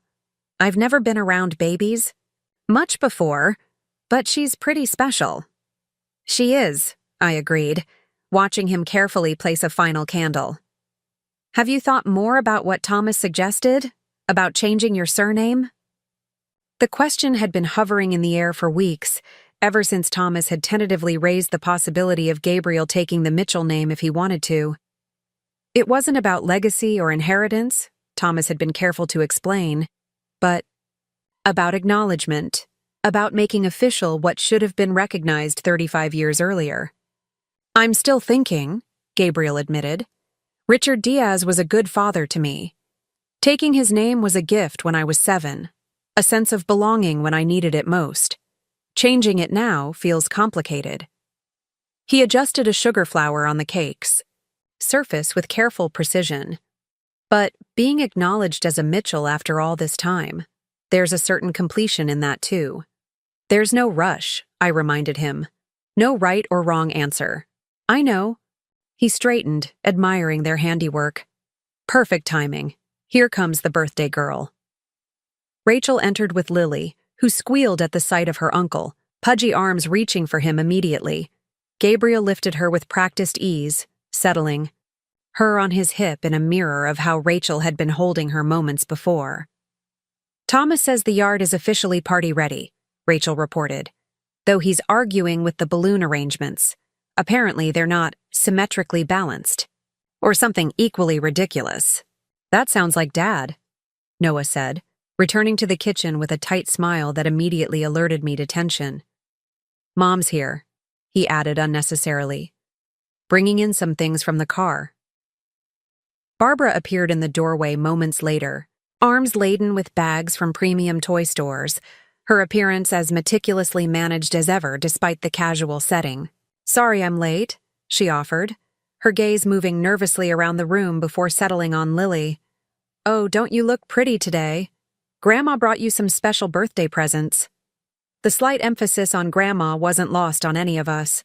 Since the revelations about her deception, Barbara had doubled down on her grandmother role with Lily, as if proving her commitment to this generation of the family might somehow atone for her sins against the previous one. That's a lot of gifts, Mom, Noah observed, eyeing the multiple bags with concern. We'd specifically asked for minimal presents, wanting to establish reasonable birthday expectations from the start. It's her first birthday, Barbara defended, setting the bags on a counter. A girl only turns one once. Gabriel shifted Lily in his arms, his discomfort evident. These moments, when Barbara reverted to her old patterns of excessive gestures and subtle boundary pushing, remained the most challenging for everyone involved. We should probably head outside, I suggested, attempting to diffuse the tension. Guests will be arriving soon. The small gathering was deliberately intimate, just family and a few close friends with children Lily's age. We decided against inviting extended family, many of whom were still processing the news about Gabriel and the circumstances of his recognition as Thomas's son. Oakwood society thrived on gossip, and the Mitchell family drama had provided months of whispered conversations and shocked speculations. As we moved to the backyard, I noticed Barbara hesitate, falling into step beside me while the others went ahead. "Emma," she said softly, her voice uncharacteristically uncertain. "Could I speak with you for a moment, before everyone arrives?" I nodded, allowing her to guide me to a quiet corner of the patio, away from where Thomas was now showing Lily how the sprinkler system worked, much to her delight. "I wanted to give you this," Barbara said, pressing a small box into my hands. "Before the party begins, it's not for Lily. It's for you." Surprised, I opened the velvet case to find a delicate silver bracelet nestled inside, antique, in design with intricate engravings. "Barbara, it's beautiful, but—" "It was my grandmother's," she interrupted. "Elizabeth Mitchell. The only woman in the family who ever truly saw me, I think. Who understood me." She swallowed hard, visibly emotional. "When I was about your age, struggling with the early years of marriage, with the pressure to be the perfect Mitchell wife, she took me aside and gave me this bracelet. Told me that true family isn't about appearances or expectations, or maintaining some artificial standard. It's about seeing each other clearly and loving anyway." Barbara's voice caught. "I didn't listen. I didn't understand then what she was trying to tell me." I stared at the bracelet, unsure how to respond to this unexpected vulnerability. Barbara had made efforts over the past 3 months, attending therapy, respecting our boundaries with Lily, attempting to acknowledge Gabriel, but this felt different, more genuine, less calculated. "Why give this to me?" I asked finally. "Because you were right," she said simply. "That day in the hospital, when you said true family is built on honesty, not performance. You understood what took me 30 years to learn, and what I'm still struggling to implement." She gestured toward Gabriel, who was now helping Thomas adjust the banner. "You accepted him immediately, saw him as family without reservation, despite everything I'd done." "He is family," I said. "DNA confirmed what was already obvious to anyone looking. He's Noah's brother, Lily's uncle, Thomas's son." "And what is he to me?" Barbara asked quietly, the question seeming to surprise even herself. "The living embodiment of my greatest shame? The proof of my decades of deception? Or could he be family too, somehow? Despite everything?" I considered her question carefully, recognizing its importance. "That depends on you, Barbara, on whether you can see him as Gabriel, as a person in his own right, not just as a symbol of past mistakes or present atonement." She nodded slowly, watching as Gabriel lifted Lily onto his shoulders, the little girl's delighted giggles floating across the yard. "I'm trying," she said. "It's not easy, changing the thought patterns of a lifetime, seeing beyond the narrative I've maintained for so long." "No one said it would be easy," I agreed, "but it is necessary. For all of us, but especially for you." I closed the jewelry box, holding it out to her. I appreciate the gesture, Barbara, but I think you should keep this. Remember your grandmother's wisdom as you navigate this new chapter. Barbara hesitated, then gently pushed the box back toward me. No, I want you to have it. Not as some grand symbolic gesture or attempt to buy forgiveness, but as recognition. You're the heart of this family now, Emma. The one holding these fragile new connections together. The one who saw the truth when I was still clinging to illusions. Before I could respond, the doorbell rang, announcing the first guests. Barbara squeezed my hand briefly. Just think about it, she said, then straightened her shoulders and moved toward the house, the perfect hostess mask slipping back into feet, place with practiced ease. The party progressed as first birthday parties typically do, with more excitement among the adults than the children, who were largely bewildered by the fuss. Lily, true to Noah's prediction, ended up with more cake in her hair than her mouth, much to everyone's amusement. Barbara maintained a careful distance from Gabriel, while Thomas moved between them, a bridge still being tentatively constructed between past and present. As I watched Noah help Lily open her gifts, or rather, open them while she played with the wrapping paper, I found myself reflecting on the journey of the past year. From finding that DNA test envelope to today's cautious family celebration, we had traversed a landscape of pain, revelation, and tentative healing that I could never have anticipated. The Mitchell family that existed now was nothing like the one I'd married into. The facade of perfection had cracked, revealing the messy, complicated truth beneath. Yet paradoxically, in that messiness lay a kind of authenticity that the previous version had never achieved. Thomas laughed more freely. These days, Noah moved through the world with a new confidence, no longer trying to live up to impossible family standards. Barbara. Barbara was still finding her way, still struggling to reconcile who she had been with, who she might yet become. And Gabriel, the catalyst for so much change, the son denied his birthright for 35 years, he had somehow found his place among us, neither demanding nor submissive, but present and engaged, connecting with the father he'd always wondered about while maintaining a respectful distance from the woman who had kept them apart. As the party wound down and guests began to leave, I found myself standing beside Gabriel at the dessert table, watching Barbara help Thomas clean up discarded wrapping paper. "How are you doing?" I asked quietly. "Really?" Gabriel considered. The question, his gaze thoughtful. Better than I expected, honestly. 6 months ago, I'd given up hope of ever having a relationship with Thomas. Now we talk almost daily, have dinner weekly. He's meeting my girlfriend next weekend. He smiled slightly. It's not what I imagined as a kid, not the fantasy I built. In my head about what would happen if my father acknowledged me. It's more complex, more real.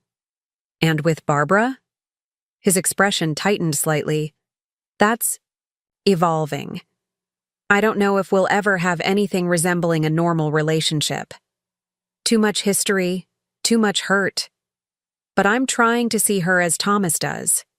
As a flawed person who made terrible choices but who also raised my brother to be the man he is. He glanced at Noah, who was currently pretending a stuffed elephant was chasing Lily across the grass. And that counts for something. I followed his gaze, warmth spreading through my chest at the sight of my husband and daughter. It does. Noah wouldn't be who he is without both of them, the good and the bad parts of his upbringing. "She gave me something today," Gabriel said unexpectedly. "Barbara, before you all came outside, a watch that apparently belonged to Thomas's father. Said it should have been mine years ago." He touched his wrist, where I now noticed an antique timepiece I hadn't seen before. I'm not sure what to make of it. "What did you say?" "Thank you. What else could I say?" He shrugged, a gesture so reminiscent of Noah it made my heart ache. I don't know if it's a genuine attempt at connection or another performance for the family's benefit. I'm still learning to read her. "I think we all are," I admitted, Even Thomas after 30 years of marriage. As the afternoon faded into evening and the last guests departed, our unusual family unit remained. Thomas and Barbara, Noah and me, Gabriel and Lily, connected by blood and choice, by painful history and cautious hope for the future. We gathered around the patio table as the sun set, sharing stories and leftover cake, the conversation flowing, more easily than it had in months. "I have something I'd like to say," Thomas announced suddenly, setting down his coffee cup with deliberate care. "Something important." We all turned to him expectantly, the mood shifting with his serious tone. "Barbara and I have been doing a lot of thinking, a lot of talking these past few months," he began, reaching for his wife's hand, which she gave after a moment's hesitation. "About the past, about the future, about what kind of family we want to be moving forward." Noah tensed beside me, clearly uncertain where this was heading. I placed a steadying hand on his knee under the table. "We've decided to make some changes," Thomas continued. "Starting with the house. We're selling it." This announcement was met with stunned silence. The Mitchell family home had been a cornerstone of Oakwood society for decades, the site of countless charity events, holiday gatherings, and carefully orchestrated family performances. "Selling it?" Noah repeated incredulously. "But it's been in the family for 3 generations, yes," Thomas acknowledged. "And every brick of it is saturated with the kind of family legacy that led to our current situation. The expectations, the pressure to maintain appearances, the secrets kept to preserve the Mitchell name." He glanced at Gabriel. "We want a fresh start, somewhere without all those memories, those ghosts." "Where will you go?" I asked, noting Barbara's uncharacteristic silence during this announcement. "We've found a place in Riverside," Thomas replied, the significance of the location not lost on any of us. Riverside, where Eleanor had raised Gabriel, where Thomas's other life had unfolded without his knowledge. "It's smaller," Barbara added, speaking for the first time. "More manageable. Closer to where Gabriel teaches." She met his surprised gaze briefly before looking away. "We thought it might be convenient for family gatherings." The implications of this move, its symbolic weight, its practical purpose of bridging the geographical distance between the fractured branches of the Mitchell family, hung in the air between us. "What about the business?" Noah asked. "Mitchell, construction has always been run from Oakwood." "That's the other change," Thomas said, his expression resolute. "I'm stepping back, not retiring completely, but reducing my role significantly." He turned to Noah. "If you're still interested in taking over more responsibility, the timing seems right." Noah and I exchanged glances, having discussed this possibility extensively over recent months. Noah had been considering a gradual transition from his father's shadow, implementing his own vision for the company while honoring its foundations. "I am interested," he confirmed. "But what about—" His gaze flickered to Gabriel. "I've already told Thomas I have no desire to enter the family business," Gabriel said, correctly interpreting Noah's unspoken concern. "My life is teaching. Music. That hasn't changed." He smiled slightly. "Besides, I've seen enough of the Mitchell family dynamics to know better than to complicate them with business entanglements." Thomas nodded, respecting this boundary. "There is one more thing," he added, his tone softening. "Something Barbara and I have discussed at length with our lawyers." He reached into his jacket pocket, extracting an envelope. "Gabriel, this doesn't change the past, doesn't make up for 35 years of absence, but it is, we hope, a step toward acknowledgement." Gabriel accepted the envelope with visible caution. "What is this?" "Legal documentation," Thomas explained. "Formally acknowledging you as my son, adjusting the family trust to include you equally with Noah. establishing your right to the Mitchell name should you choose to take it. The magnitude of this gesture, its public, legal, irrevocable nature, seemed to catch Gabriel off guard. "I don't need your money," he said carefully. "I have a good life, a career I love." "It's not about need," Thomas countered gently. "It's about right, about recognition, about ensuring that from this moment forward, there is no difference in how the world sees you and Noah as my sons." Barbara's face remained carefully composed, though I detected a slight trembling in her clasped hands. This step, this formal, public acknowledgement of the son she had spent decades hiding, represented perhaps the most significant surrender of her carefully constructed family narrative. "You don't have to decide anything tonight," she said quietly, surprising us all with her interjection. "About the name, about any of it, the acknowledgement is unconditional." Gabriel studied her face, searching for the manipulation, the hidden agenda that had characterized their limited interactions thus far. Finding none, he nodded slowly. "Thank you, both of you. I'll need some time to process this." "Of course," Thomas agreed readily. "All the time you need." As darkness fell completely, we moved inside, the conversation shifting to lighter topics. Lily's upcoming transition to a toddler bed, Gabriel's school concert preparations, Rachel's recent promotion. Yet beneath the ordinary family discussion ran an undercurrent of significance, of boundaries redrawn and connections reformed. When Gabriel prepared to leave around 9, Thomas walked him to the door, their conversation low and private. Barbara hesitated, then followed, hovering uncertainly at the periphery of their farewell. I watched from the living room as Gabriel extended his hand to Thomas, who ignored it in favor of a brief but heartfelt embrace. Then, in a moment of unexpected grace, Gabriel turned to Barbara and offered his hand to her as well.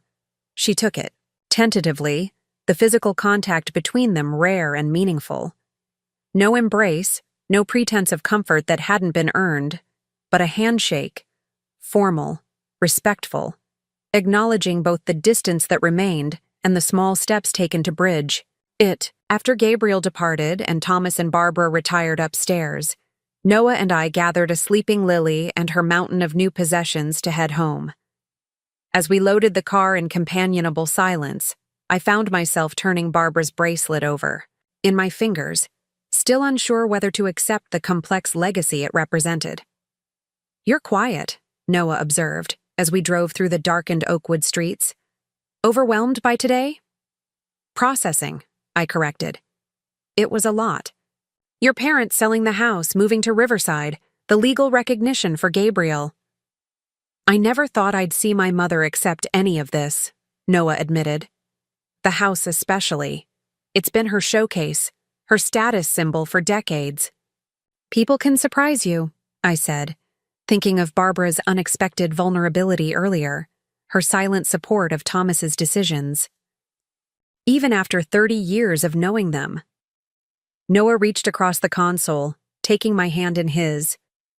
"Are we okay? With all of this? The changes, the new family dynamics, the complicated history we'll eventually have to explain to Lily?" I squeezed, his fingers remembering the frightened, angry man who had stood in our kitchen a year ago, holding a DNA test envelope that had shattered his understanding of his family. "We're more than okay," I assured him. "We're stronger for having faced the truth, however painful it was initially. Lily will grow up knowing her full family story, understanding that people can make mistakes, can hurt each other deeply, and still find ways to heal, to reconnect, to begin again." As we turned onto our street, I slipped Barbara's bracelet onto my wrist, feeling its weight, the physical embodiment of a family legacy being rewritten, reimagined, reclaimed in truth, rather than appearance.